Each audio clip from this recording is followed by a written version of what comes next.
Telangana common post graduation entrance test or TG సిపిజెట్కి సంబంధించి 2026 సంబంధించిన ఎగ్జామినేషన్ స్కెడ్యూల్ ఆల్రెడీ రిలీజ్ చేయడం జరిగింది. అండ్ డిఫరెంట్ సబ్జెక్ట్ వైజ్గా ఎగ్జామ్స్ అయితే కండక్ట్ చేస్తున్నారు.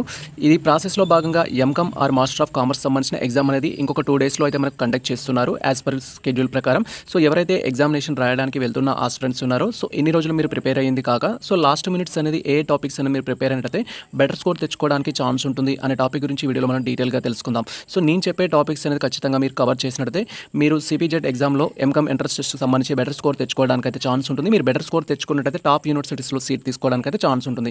దాంతోపాటు సో మేము ఒక క్వశ్చన్ పేపర్ని అయితే ఎక్స్పెక్ట్ చేస్తున్నాము. సో సిపిగెట్ 2026 సంబంధించి ఏ టైప్ ఆఫ్ క్వశ్చన్స్ అడగడానికి ఛాన్స్ ఉంటుంది అండ్ ఆ క్వశ్చన్స్ని ఏ విధంగా సాల్వ్ చేయాలనేది కూడా కంప్లీట్గా మనకు 10 సబ్జెక్ట్స్ సంబంధించి 10 సబ్జెక్ట్స్ నుంచి ఈచ్ సబ్జెక్ట్స్ నుండి 10 క్వశ్చన్స్ అనేది తీసుకొని యాజ్ పర్ మన యొక్క పేపర్ ప్యాటర్న్ ప్రకారం 100 క్వశ్చన్స్తో ఈ వీడియో అయితే చేస్తున్నాము. వీడియో మీరు పూర్తిగా చూసినట్టయితే సో మనకున్న టోటల్ సిలబస్కి సంబంధించిన క్లారిటీ రావడం జరుగుతుంది. And same time A topics అనేది కవర్ చేస్తే బెటర్ స్కోర్ తెచ్చుకోవడానికి ఛాన్స్ ఉంటుందనే ఇన్ఫర్మేషన్ కూడా మీకు క్లియర్గా అయితే తెలుస్తుంది.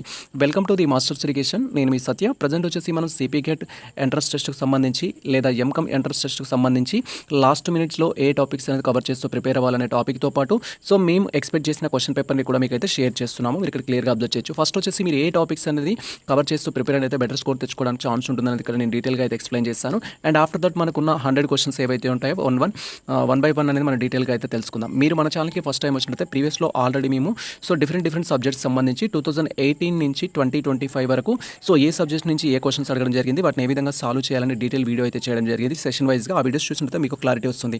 మనకు సంబంధించి ఎంకామ్ ఎంట్రన్స్ టెస్ట్కి సంబంధించిన ప్రతి టాపిక్ యొక్క వీడియోలు డిస్క్రిప్షన్లో అయితే ఇచ్చేస్తాము, వీడియో లింక్ డిస్క్రిప్షన్లో. సో మీరు ఆ లింక్స్ పైన క్లిక్ చేసి రిలవెంట్ టాపిక్ సంబంధించిన అనాలిసిస్ వీడియోస్ అయితే చూడొచ్చు. ప్రజెంట్ మనకు ఇంకొక 2 డేస్లో ఎగ్జామ్ ఉంది కాబట్టి మీరు ఏ టాపిక్స్ కవర్ చేస్తూ ప్రిపేర్ అవ్వాలనేది మీరు క్వైరీ చేసినట్లయితే సో మనకు సిలబస్ ప్రకారం ఏంటంటే టోటల్గా 10 యూనిట్స్ అయితే ఉన్నాయి. దాంట్లో ఫస్ట్ వచ్చేసి ఫినాన్షియల్ అకౌంటింగ్ అనేది ఉంది, తర్వాత అడ్వాన్స్డ్ అకౌంటింగ్ ఉంది, కాస్ట్ అకౌంటింగ్ అండ్ కాస్ట్ కంట్రోల్కి సంబంధించి ఉంది, బిజినెస్ లా ఉంది, బిజినెస్ ఎకనామిక్స్ ఉంది, బిజినెస్ ఆర్గనైజేషన్ అండ్ మేనేజ్మెంట్ అనేది ఉంది, బిజినెస్ స్టాటిస్టిక్స్ ఉంది, computer skills and e commerce అనేది ఉంది, ఇన్కమ్ ట్యాక్స్కి సంబంధించి ఉంది అండ్ రీసెర్చ్ మెథడాలజీకి సంబంధించిన టాపిక్ అయితే ఉంది. టోటల్గా 10 సబ్జెక్ట్స్ అయితే ఉన్నాయి. ఈ 10 సబ్జెక్ట్లో మీరు ఖచ్చితంగా స్కిప్ చేయకుండా ఏ టాపిక్స్ అనేది ప్రిపేర్ అయినట్టయితే బెటర్ స్కోర్ తెచ్చుకోవడానికి ఛాన్స్ ఉంటుందని మీరు క్వైరీ చేసినట్టయితే సో ఫినాన్షియల్ అకౌంటింగ్ నుంచి మీరు అకౌంటింగ్ కాన్సెప్ట్స్ గురించి నేర్చుకోవాలి. అకౌంటింగ్ కాన్సెప్ట్స్లో వచ్చేసి మనకు మనీ మెజర్మెంట్ కాన్సెప్ట్ కావచ్చు అండ్ తర్వాత మనకు సో బిజినెస్ ఎంటిటీ కాన్సెప్ట్స్ కావచ్చు, కంటిన్యూటీ గోయింగ్ కన్సర్న్ కాన్సెప్ట్ కావచ్చు, డిఫరెంట్ కాన్సెప్ట్స్ ఏవైతే ఉన్నాయో ఆ కాన్సెప్ట్స్ మీద ఫోకస్ చేయండి. కాన్సెప్ట్స్ సంబంధించిన దాంట్లో లాస్ట్ ప్రీవియస్ ఇయర్ మన క్వశ్చన్ పేపర్ చూసినట్టయితే 2018 నుంచి 2025 వరకు కాన్సెప్ట్స్ నుంచి ఖచ్చితంగా 2 క్వశ్చన్స్ అయితే అడుగుతున్నారు. కాబట్టి మీరు కాన్సెప్ట్కి సంబంధించి జస్ట్ మీనింగ్ అండ్ ఎగ్జాంపుల్ అనేది నేర్చుకోండి సరిపోతుంది. తర్వాత జనరల్కి సంబంధించి జనరల్ ఎంట్రీస్ లెడ్జర్కి సంబంధించి ట్రయల్ బ్యాలెన్స్ నుంచి క్వశ్చన్స్ అయితే అడుగుతున్నారు. సో అది తక్కువలో అయితే ఉంటుంది. బీఆర్ఎస్ నుంచి మాత్రం ఖచ్చితంగా 100% క్వశ్చన్ అయితే అడుగుతున్నారు. బీఆర్ఎస్ అండ్ అకౌంటింగ్ కాన్సెప్ట్స్ నుంచి. తర్వాత రెక్టిఫికేషన్ నుంచి ఒక క్వశ్చన్ అయితే అడుగుతున్నారు every year. Bill of exchange సంబంధించి సో మనకు ఎన్ఆర్సీ అంటే ఏంటి, డిస్కౌంట్ అంటే ఏంటి, సో ఈ టాపిక్స్ని కవర్ చేస్తూ కూడా క్వశ్చన్ అయితే అడుగుతున్నారు. బిల్ ఆఫ్ ఎక్స్చేంజ్ నుంచి అది కూడా కవర్ చేయండి. కన్సైన్మెంట్కి సంబంధించి జాయింట్ స్టాక్ జాయింట్ వెంచర్కి సంబంధించి కన్సైన్మెంట్ నుంచి కానీ జాయింట్ వెంచర్ నుంచి కానీ ఒక క్వశ్చన్ అయితే ఖచ్చితంగా అడుగుతున్నారు. అండ్ డిప్రిసియేషన్కి సంబంధించి కూడా ఒక క్వశ్చన్ అయితే అడుగుతున్నారు. Single entry non trading accounting సంబంధించి కూడా క్వశ్చన్స్ అయితే ఎక్కువగా అడుగుతున్నారు. సో మీరు ఫినాన్షియల్ అకౌంటింగ్ నుంచి ఈ టాపిక్స్ అయితే ఖచ్చితంగా ప్రిపేర్ అవ్వాలి. సో ఫినాన్షియల్ అకౌంటింగ్ సంబంధించి కూడా 2018 నుంచి 2025 వరకు ఇయర్ వైజ్గా ఏ క్వశ్చన్స్ అడిగారు అనేది మేము స్పెషల్గా ఒక వీడియో చేసాము. ఆ వీడియో చూడండి, వీడియో లింక్ డిస్క్రిప్షన్లో అయితే ఉంటుంది. అండ్ నెక్స్ట్ థింగ్ వచ్చేసి అడ్వాన్స్ అకౌంటింగ్ తీసుకున్నట్టయితే అడ్వాన్స్ అకౌంటింగ్ సంబంధించి కూడా మనకు ఇంపార్టెంట్ టాపిక్స్ అయితే చాలాసార్లు అడుగుతున్నారు. సో ఇక్కడ మనకు పార్ట్నర్షిప్ సంబంధించి వాల్యుయేషన్కి సంబంధించిన సెషన్స్ మీదనే క్వశ్చన్స్ అయితే అడుగుతున్నారు. సో అడ్మిషన్ ఆఫ్ ది పార్ట్నర్కి సంబంధించి సో పార్ట్నర్ అనేవారు జాయిన్ అయ్యేటప్పుడు దానికి సంబంధించిన సో న్యూ ప్రాఫిట్ రేషియో కావచ్చు అండ్ అదేవిధంగా సాక్రిఫైజింగ్ రేషియో కావచ్చు, గెయినింగ్ రేషియో కావచ్చు, ఈ రేషియోస్ మీద డైరెక్ట్ ప్రాబ్లం అయితే అడుగుతున్నారు. ప్రాబ్లం మీరు ఖచ్చితంగా చూసుకోండి. అండ్ తర్వాత అడ్మిషన్కి సంబంధించి, రిటైర్మెంట్కి సంబంధించి, డెత్ ఆఫ్ పార్ట్నర్కి సంబంధించిన రూల్స్ అండ్ రెగ్యులేషన్స్ అడుగుతున్నారు. గుడ్ విల్ వాల్యుయేషన్కి సంబంధించి కూడా టాపిక్ అయితే అడుగుతున్నారు. మీరు ఆ టాపిక్ అయితే కవర్ చేయండి. తర్వాత మనకు ప్రొవిడెడ్ షేర్స్, ఇష్యూ ఆఫ్ షేర్స్కి సంబంధించిన టాపిక్ నుంచి కూడా క్వశ్చన్ అయితే అడుగుతున్నారు. ఇష్యూ ఆఫ్ షేర్స్లో బోనస్ షేర్స్ అయితే ఎక్కువగా అడుగుతున్నారు. బోనస్ షేర్స్కి సంబంధించి బోనస్ షేర్స్ ఇష్యూ చేయడం వల్ల షేర్ ప్రైస్ పెరుగుతుందా తగ్గుతుందా అనే కాన్సెప్ట్స్ కూడా క్వశ్చన్స్ అయితే అడుగుతున్నారు. అండ్ డిబెంచర్స్లో వచ్చేసి రిడమబుల్ డిబెంచర్స్, నాన్ రిడమబుల్ డిబెంచర్స్ అనే టాపిక్స్ అడుగుతున్నారు. అండ్ పర్ రేట్కి సంబంధించిన డిస్కౌంటింగ్ డిబెంచర్స్ సంబంధించి టాపిక్స్ కూడా అడుగుతున్నారు. మీరు అదైతే క్లియర్గా అబ్జర్వ్ చేయండి. అండ్ ప్రాఫిట్ ఇన్కార్పొరేషన్ సంబంధించి బిఫోర్ ప్రాఫిట్ని ఏమంటారు, దానికి సంబంధించిన కాన్సెప్ట్ గురించి అయితే క్వశ్చన్స్ అడుగుతున్నారు. సో ఈ టాపిక్స్ అయితే మీరు కవర్ చేస్తూ ప్రిపేర్ అవ్వాలి ఖచ్చితంగా ఈ టాపిక్స్ ఏవైతే ఉన్నాయో అవి కవర్ చేస్తూ ప్రిపేర్ అయితే బెటర్ స్కోర్ తెచ్చుకోవడానికి ఛాన్స్ ఉంటుంది. కాస్ట్ సీట్కి సంబంధించి కాస్ట్ అకౌంటింగ్ అండ్ కంట్రోల్ సంబంధించి మీరు క్వైరీ చేసినట్టయితే కాస్ట్ సీట్ నుంచి క్వశ్చన్స్ అయితే అడుగుతున్నారు. Unit cost, job cost, process cost, ఆ ప్రాసెస్ నుంచి క్వశ్చన్స్ అయితే అడుగుతున్నారు. ఖచ్చితంగా మీరు అది ఫోకస్ చేయండి. ఈవోక్యూ నుంచి డైరెక్ట్ ప్రాబ్లమే ఇస్తున్నారు, ఇన్ఫర్మేషన్ ఇచ్చేసి ఆన్సర్ అయితే చేయమంటున్నారు. ఈవోక్యూ అనేది ఖచ్చితంగా ఎవ్రీ సెషన్లో ఒక క్వశ్చన్ అయితే అడుగుతున్నారు. స్టాక్ లెవెల్కి సంబంధించి ఏబీపీ అనాలిసిస్ కానీ, జస్ట్ ఇన్ టైమ్ కానీ, తర్వాత వీఈడీ కానీ, ఎఫ్ఎస్ఎన్ కానీ, ఫాస్ట్ మూవింగ్ గుడ్స్ కానీ, సో మనకి దీనికి సంబంధించిన టాపిక్ నుంచి క్వశ్చన్స్ అయితే అడుగుతున్నారు. మీరు ఇక్కడ క్లియర్గా అబ్జర్వ్ చేయొచ్చు. స్టాక్ లెవెల్స్ నుంచి ఈ కంప్లీట్ ఏదైతే ఉందో ఈ సెషన్ నుంచి ఒక క్వశ్చన్ అడుగుతున్నారు. బట్ ఈవోక్యూ నుంచి డైరెక్ట్ క్వశ్చన్ అడుగుతున్నారు, కాస్ట్ సీట్ నుంచి డైరెక్ట్ క్వశ్చన్ అడుగుతున్నారు. మీరు ఆ టాపిక్స్ అయితే చూడాల్సి ఉంటుంది. ఖచ్చితంగా కాస్ట్ సీట్కి సంబంధించిన స్టెప్స్ అనేది నేర్చుకోవాలి. డైరెక్ట్ మెటీరియల్ అంటే ఏంటి, ఇండైరెక్ట్ మెటీరియల్ అంటే ప్రైమ్ కాస్ట్ అంటే ఏంటి, ఫ్యాక్టరీ ఓవర్హెడ్స్ అంటే ఏంటి, అవి సో మీరు ఖచ్చితంగా నేర్చుకోవాల్సి ఉంటుంది. అండ్ మార్జినల్ కాస్టింగ్ సంబంధించి కూడా క్వశ్చన్స్ అయితే అడుగుతున్నారు. మార్జినల్ కాస్టింగ్ మీద కూడా ఫోకస్ చేయండి. మార్జినల్ కాస్టింగ్లో వచ్చేసి సో కాంట్రిబ్యూషన్ ఎలా క్యాలిక్యులేట్ చేస్తాము, పీవీ రేషియో ఎలా క్యాలిక్యులేట్ చేస్తాము, బీఈపీ ఎలా క్యాలిక్యులేట్ చేస్తాము అనే టాపిక్ అడుగుతున్నారు. సో దానికి సంబంధించిన ఈక్వేషన్స్ అన్ని మీకు వచ్చినట్టయితే ఈజీగా చేస్తారు. తర్వాత స్టాండర్డ్ కాస్టింగ్లో కూడా వచ్చేసి మెటీరియల్ కాస్ట్ వేరియన్స్ నుంచి ఎక్కువ క్వశ్చన్స్ అయితే అడుగుతున్నారు, వాటిపైన ఫోకస్ చేయండి. తర్వాత రేషియో అనాలిసిస్ నుంచి క్వశ్చన్స్ అడుగుతున్నారు. వేరియన్స్ అనాలిసిస్ కొంచెం తక్కువగానే ఉంది, ఎక్కువ అడగట్లేరు. బట్ రేషియో అనాలిసిస్ నుంచి రిపీటెడ్గా క్వశ్చన్స్ అయితే అడుగుతున్నారు. కరెంట్ రేషియోకి సంబంధించి కానీ, లిక్విడ్ రేషియోకి కానీ, సో టర్న్ ఓవర్ రేషియోస్ కానీ ఆ క్వశ్చన్స్ అయితే అడుగుతున్నారు, వాటిని ఫోకస్ చేయండి. సో దీనికి సంబంధించి కూడా మేము cost control and management accounting సంబంధించి స్పెషల్ వీడియో చేశాము. సో ఆ వీడియో చూడండి. ఇది మనకు కొత్త సిలబస్ 2025లోనే ఇంట్రడ్యూస్ చేయడం జరిగింది. గతంలో ఉన్న ప్రీవియస్ క్వశ్చన్ పేపర్లో టాపిక్స్ లేవు కాబట్టి కాస్ట్ కంట్రోల్ మేనేజ్మెంట్ క్వశ్చన్స్ ఏ విధంగా ఉంటాయనే స్పెషల్ వీడియో చేస్తాం, అది చూడండి. తర్వాత బిజినెస్ లాకి సంబంధించి బిజినెస్ లా కూడా 2018 నుంచి 2025 వరకు సెషన్ వైజ్గా ఏ క్వశ్చన్స్ అడిగారని సపరేట్ వీడియో చేశాము. ఆ వీడియో చూసినట్టయితే మీకు క్లారిటీ వస్తుంది. ఈ టాపిక్స్ కవర్ చేస్తూ ఖచ్చితంగా ప్రిపేర్ అవ్వాలి. మనకు వ్యాలిడ్ కాంటాక్ట్ అంటే ఏంటి, ఆఫర్ అంటే ఏంటి, యాక్సెప్టెన్స్ ఏంటి, కన్సిడరేషన్ అంటే ఏంటి, మైనర్తో అగ్రిమెంట్ అయితే ఏమవుతుంది, తర్వాత బ్రీచ్ ఆఫ్ కాంట్రాక్ట్ అంటే ఏంటి, సేల్ ఆఫ్ గూడ్స్ సంబంధించి, కన్జ్యూమర్ ప్రొటెక్షన్ యాక్ట్కి సంబంధించి, ఐటీ యాక్ట్ సంబంధించి, ఇంటెలెక్చువల్ ప్రాపర్టీ రైట్స్ సంబంధించి, company formation and winding of. ఇక్కడ సో బిజినెస్ లాలో ప్రతి టాపిక్ అయితే కవర్ చేస్తున్నారు. నాట్ లైక్ కాస్ట్ అకౌంటింగ్లో కొన్ని టాపిక్స్ మాత్రమే కవర్ చేస్తున్నారు. ఆ కొన్ని టాపిక్స్ ఏంటని చెప్పాను. బట్ బిజినెస్ లాలో వచ్చేసి ప్రతి టాపిక్ని కవర్ చేస్తున్నారు. బిజినెస్ లా అనేది one of the very important subject మనకు. సో స్కోరింగ్ చేసుకోవడానికి కూడా ఖచ్చితంగా చూసుకోండి. సో దీనికి సంబంధించి కూడా స్పెషల్ వీడియో చేశాము. బిజినెస్ లాలో 2018 నుంచి 2025 వరకు ఏ క్వశ్చన్స్ అడిగారు అనేది ఆ వీడియో చూడండి. ఫస్ట్ ఆ వీడియో చూసిన తర్వాత ఈ టాపిక్స్ అన్ని కవర్ చేస్తూ మీరు ఎగ్జామినేషన్ కోసం అయితే ప్రిపేర్ అవ్వండి. తర్వాత మనకు బిజినెస్ ఎకనామిక్స్ సంబంధించి బిజినెస్ ఎకనామిక్స్లో కొన్ని కాన్సెప్ట్స్ మాత్రమే రిపీటెడ్గా అయితే అడుగుతున్నారు. సో బిజినెస్ ఎకనామిక్స్ సంబంధించి మైక్రో ఎకనామిక్స్, మాక్రో ఎకనామిక్స్ సంబంధించి, సో హోల్ పాపులేషన్ సంబంధించి, సింగిల్ యూనిట్కి సంబంధించి ఏది అధ్యయనం చేస్తున్న కాన్సెప్ట్లో మైక్రో, మాక్రో గురించి అడుగుతున్నారు. లా ఆఫ్ డిమినిషింగ్ యూటిలిటీ ఏదైతే ఉంటుందో దాని గురించి ఎక్కువగా క్వశ్చన్స్ అయితే అడుగుతున్నారు. ఇది చాలా ఇంపార్టెంట్. ఖచ్చితంగా ప్రతి పేపర్లో 1 or 2 క్వశ్చన్స్ అయితే దీని నుంచి ఉంటున్నాయి. And law of equally marginal utility నుంచి కూడా క్వశ్చన్స్ అయితే అడుగుతున్నారు. మీరు దాన్ని కూడా క్వశ్చన్ కవర్ చేసుకోవాల్సి ఉంటుంది. డిమాండ్కి సంబంధించి టైప్స్ ఆఫ్ డిమాండ్స్ కానీ, అండ్ డిమాండ్స్ సంబంధించిన కరువుకు సంబంధించి డిమాండ్స్ ఫంక్షన్స్ నుంచి మనకు క్వశ్చన్స్ అయితే అడుగుతున్నారు. సప్లైకి సంబంధించి కూడా. తర్వాత ఎలక్ట్రిసిటీ ఆఫ్ డిమాండ్కి సంబంధించిన క్వశ్చన్స్ కూడా అడుగుతున్నారు. సో మీరు అది కూడా ఫోకస్ చేయండి. అండ్ మార్కెట్స్ సంబంధించి కూడా క్వశ్చన్స్ అడుగుతున్నారు. మనకు సంబంధించిన మార్కెట్స్ గురించి. సో మార్కెట్స్ కూడా one of the important topic, వాటిని అయితే కవర్ చేయండి. కాస్ట్ రెవెన్యూ అనాలిసిస్ సంబంధించి కూడా క్వశ్చన్స్ అడుగుతున్నారు. ఏఆర్కి సంబంధించి, ఎంఆర్కి సంబంధించి, టోటల్ రెవెన్యూకి సంబంధించి అయితే అడుగుతున్నారు. సో వాటిని ఫోకస్ చేయండి. సో ఇది బిజినెస్ ఎకనామిక్స్ సంబంధించి కూడా ఒక స్పెషల్ వీడియో చేశాము. 2018 నుంచి 2025 వరకు ఏ క్వశ్చన్స్ అడిగారు అనేది ఆ వీడియో చూసి మీకు క్లారిటీ వస్తుంది. అనదర్ వన్ వచ్చేసి మనకు బిజినెస్ ఆర్గనైజేషన్ అండ్ మేనేజ్మెంట్ అనేది రీసెంట్గానే వీడియో అప్లోడ్ చేయడం జరిగింది. బిజినెస్ ఆర్గనైజేషన్ మేనేజ్మెంట్లో కూడా ఎక్కువ క్వశ్చన్స్ ఎక్కువ అడుగుతున్నారంటే సో మనకు 14 ప్రిన్సిపల్ రిలేటెడ్ దానిపైన ఎక్కువ క్వశ్చన్స్ అయితే అడుగుతున్నారు. మ్యాక్సిమం అటు తిప్పి కూడా దాని నుంచి క్వశ్చన్స్ అయితే వస్తున్నాయి. ఇక్కడ బిజినెస్ ఫార్మేషన్ సంబంధించి సో అవి ఏ విధంగా ఫామ్ అవుతాయి అనేది. సో ఇప్పుడు సోల్ ట్రేడర్ తీసుకున్న, పార్ట్నర్షిప్ తీసుకున్న, జాయింట్ హిందూ ఫ్యామిలీ తీసుకున్నా కూడా దానికి సంబంధించి లయబిలిటీ గురించి అడుగుతున్నారు. అన్లిమిటెడ్ లయబిలిటీ ఉంటుందా, ఎలా ఉంటుంది అనేది, రిజిస్ట్రేషన్ మ్యాండేటరీ ఆర్ నాట్ అనేది సంబంధించిన ఇస్తున్నారు. సో అన్లిమిటెడ్ లయబిలిటీకి సంబంధించి, లిమిటెడ్ లయబిలిటీకి సంబంధించి, మైనర్ పార్ట్నర్ సంబంధించి అలాంటి క్వశ్చన్స్ అనేది ఈ యొక్క బిజినెస్ ఫార్మేషన్ నుంచి అడుగుతున్నారు. జాయింట్ స్టాక్ కంపెనీకి సంబంధించి కూడా minimum members, maximum members 2013 act ప్రకారం ఎలా ఉండాలి అండ్ 1956 ప్రకారం ఎలా ఉండాలంటే టాపిక్స్ ఎక్కువ అడుగుతున్నారు. కాబట్టి జాయింట్ స్టాక్ కంపెనీ గురించి మీరు కవర్ చేయండి. Planning, organising, staffing, directing, controlling authority, delegation of authority, వీటికి సంబంధించిన టాపిక్ ఎక్కువ అడుగుతున్నారు. సో ఇక్కడ సింపుల్గా చెప్పాలంటే ప్లానింగ్ నుంచి, ఆర్గనైజింగ్ నుంచి, తర్వాత మనకు డెలిగేషన్ ఆఫ్ అథారిటీ నుంచి, సెంట్రలైజేషన్, డిసెంట్రలైజేషన్ నుంచి మోస్ట్ ఆఫ్ ది టాపిక్స్ అయితే అడుగుతున్నారు. సో మీరు ఇక్కడ వీటిని కవర్ చేయొచ్చు. Planning, organising, delegation of authority and decentralisation, centralisation topics అనేది మీరు కవర్ చేసినట్టు బెటర్ స్కోర్ వస్తుంది. అండ్ ఫార్మేషన్ ఆఫ్ బిజినెస్ కూడా మనకి ఇంపార్టెంట్. ఈ టాపిక్స్ అనేది మీరు ఖచ్చితంగా కవర్ చేస్తే బెటర్ స్కోర్ తెచ్చుకోవడానికి ఛాన్స్ ఉంటుంది. అనదర్ వన్ మీరు క్లియర్గా అబ్జర్వ్ చేయొచ్చు. సో బిజినెస్ స్టాటిస్టిక్స్ సంబంధించి కూడా స్పెషల్ వీడియో చేశాము. 2018 నుంచి 2025 వరకు ఏ క్వశ్చన్స్ అయితే అడగడం జరిగిందో వాటిని కవర్ చేస్తూ సపరేట్ వీడియో అయితే చేసాము. ఆ వీడియో చూడండి, మీకు క్లారిటీ వస్తుంది. సో ఇక్కడ మనకు దీంట్లో వచ్చేసి ఏంటంటే మెయిన్ మీడియన్ మోడ్కి సంబంధించి central tendency, measures of central tendency నుంచి, తర్వాత స్టాండర్డ్ డీవియేషన్ నుంచి క్వశ్చన్స్ అయితే అడుగుతున్నారు. సమ్ ఇన్ఫర్మేషన్ ఇచ్చేసి మనం ఫైండ్ అవుట్ చేయమంటారు, లేదా మిస్సింగ్ డీటెయిల్స్ ఇచ్చేసి ఫైండ్ అవుట్ చేయమంటారు. సో మీన్ కావచ్చు, మనకు దెన్ జియోమెట్రిక్ మీన్ కావచ్చు, హార్మోనిక్ మీన్ కావచ్చు, అవి మనకి ఏంటంటే మ్యాథమెటికల్ ఫంక్షన్స్ అయితే అవుతాయి. సో ఈ మీడియన్ మోడ్ అనేది ఏంటంటే మనకు పొజిషనల్ యావరేజెస్ అనమాట. సమ్ టైమ్స్ అడుగుతారు which one is positional average, which one is non positional averages అనేది అడుగుతారు. మీరు దాన్ని ఫోకస్ చేయాల్సి ఉంటుంది. తర్వాత కోరిలేషన్ సంబంధించి పాజిటివ్ కోరిలేషన్, నెగిటివ్ కోరిలేషన్ సంబంధించిన ఇన్ఫర్మేషన్ ఇస్తున్నారు. కోరిలేషన్ అవుట్పుట్ అనేది ఎలా ఉంటుంది, ప్లస్ ఆర్ మైనస్ ఉంటుందా, ఏముంటుందని కూడా అడుగుతున్నారు. వాటి మీరు ఫోకస్ చేయండి. ప్రాబబిలిటీకి సంబంధించి కొన్ని కలర్ బాల్స్ అని చెప్పడం కానీ, కైన్స్, టైస్ నుంచి క్వశ్చన్స్ అడుగుతున్నారు. మీరు వాటిని ఫోకస్ చేయండి.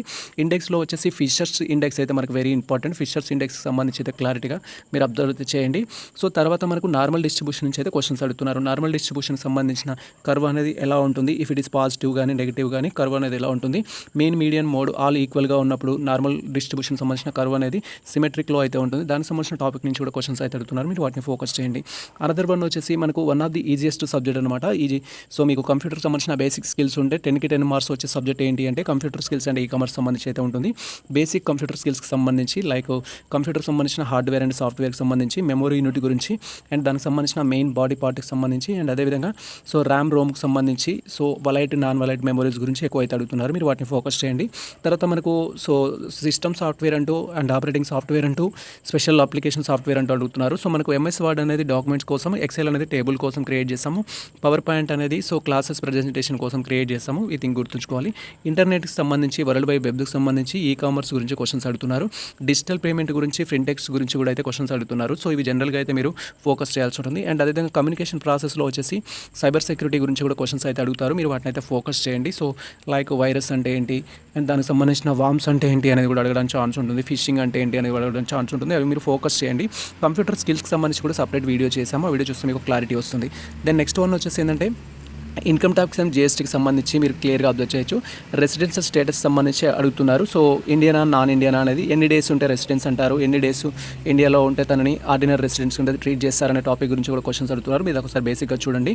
సో ఇన్కమ్స్ ఆఫ్ 5 హెడ్స్ ఏవైతున్నాయో వాటి గురించి క్వశ్చన్స్ అడుగుతున్నారు. ఫస్ట్ వచ్చేసి so salary, house property, capital gains, other sources and income from business సంబంధించిన టాపిక్ నుంచి క్వశ్చన్స్ అడుగుతున్నారు. సో మీరు వాటిని ఫోకస్ చేయండి. జిఎస్టీ కాన్సెప్ట్స్ గురించి, జిఎస్టీ టైప్స్ గురించి అడుగుతున్నారు. జిఎస్టీ రిజిస్ట్రేషన్ అనేది ఎప్పుడు స్టార్ట్ అయింది, దేనికి స్టార్ట్ అయింది అనేది టాపిక్ నుంచి కూడా అడుగుతున్నారు. సో మీరు ఈ టాపిక్స్ కవర్ చేస్తూ ప్రిపేర్ అవ్వండి. బెటర్ స్కోర్ తెచ్చుకోవడానికి ఛాన్స్ ఉంటుంది. ఇక రీసెర్చ్ మెథడాలజీకి వచ్చినట్టయితే ఫస్ట్ రీసెర్చ్ ప్రాసెస్ అనేది ఇంపార్టెంట్. స్టెప్స్ ఇన్ రీసెర్చ్ అని చెప్పేసి ఇది మనకు చాలా ఇంపార్టెంట్. ఈ టాపిక్ నుంచి ఖచ్చితంగా క్వశ్చన్స్ అడుగుతున్నారు. రీసెర్చ్ డిజైన్ గురించి క్వశ్చన్స్ అడుగుతున్నారు. మెజర్మెంట్ స్కేల్స్కి సంబంధించి, మెజర్మెంట్ స్కేల్స్లో వచ్చేసి nominal Scala, ordinal Scala, so మనకు ఇంటర్వెల్ స్కేలా అంటూ టాపిక్స్ అయితే అడుగుతారు. ఒక ఎగ్జాంపుల్స్ ఇచ్చేసి కూడా మ్యాచింగ్ చేయమంటున్నారు. అలా కూడా మీరు ఫోకస్ చేయాలి. శాంప్లింగ్ సంబంధించి, హైపోథెసిస్ టెస్ట్కి సంబంధించి, రిపోర్టింగ్ రైటింగ్ సంబంధించి, ఎస్పెషల్లీ అకాడమిక్ రైటింగ్ నుంచి కూడా క్వశ్చన్స్ అయితే అడుగుతున్నారు. సో బిజినెస్ రిపోర్ట్స్ అంటే ఏంటి, అకాడమిక్ రిపోర్ట్స్ అంటే ఏంటి అని కూడా మీరు క్లియర్గా అబ్జర్వ్ చేయాలి. ఇవి టోటల్గా మనకు 10 యూనిట్స్ నుంచి సో ఎక్కువగా రిపీటెడ్గా అడుగుతున్న టాపిక్స్ అయితే ఖచ్చితంగా మీరు ఎగ్జామినేషన్కి ఇంకా 2 రోజులు టైం ఉంది కాబట్టి ఎగ్జామ్కి వెళ్ళే ప్రతి ఆస్పిరెంట్స్ ఈ టాపిక్స్ అనేది ఒకసారి క్లియర్గా వెరిఫై చేసుకోండి. ప్రజెంట్ వచ్చేసి 2026లో క్వశ్చన్ పేపర్ ఏ విధంగా ఎక్స్పెక్ట్ చేయడానికి ఛాన్స్ ఉంది అనేది మేము ఇక్కడ ఒక పేపర్ అయితే తయారు చేయడం జరిగింది. ఎక్స్పెక్టెడ్ పేపర్ ఇది. సో ఖచ్చితంగా మీరు ఈ పేపర్ని కనుక కొంతవరకు చేయగలిగితే మీ ప్రిపరేషన్ వెళ్ళుందని అయితే అర్థం చేసుకోవచ్చు. సో లేనట్టయితే మ్యాక్సిమం మీరు ప్రీవియస్ క్వశ్చన్ పేపర్ సంబంధించిన మన వీడియోస్ ఏవైతే ఉన్నాయో అవన్నీ ఫోకస్ చేయండి.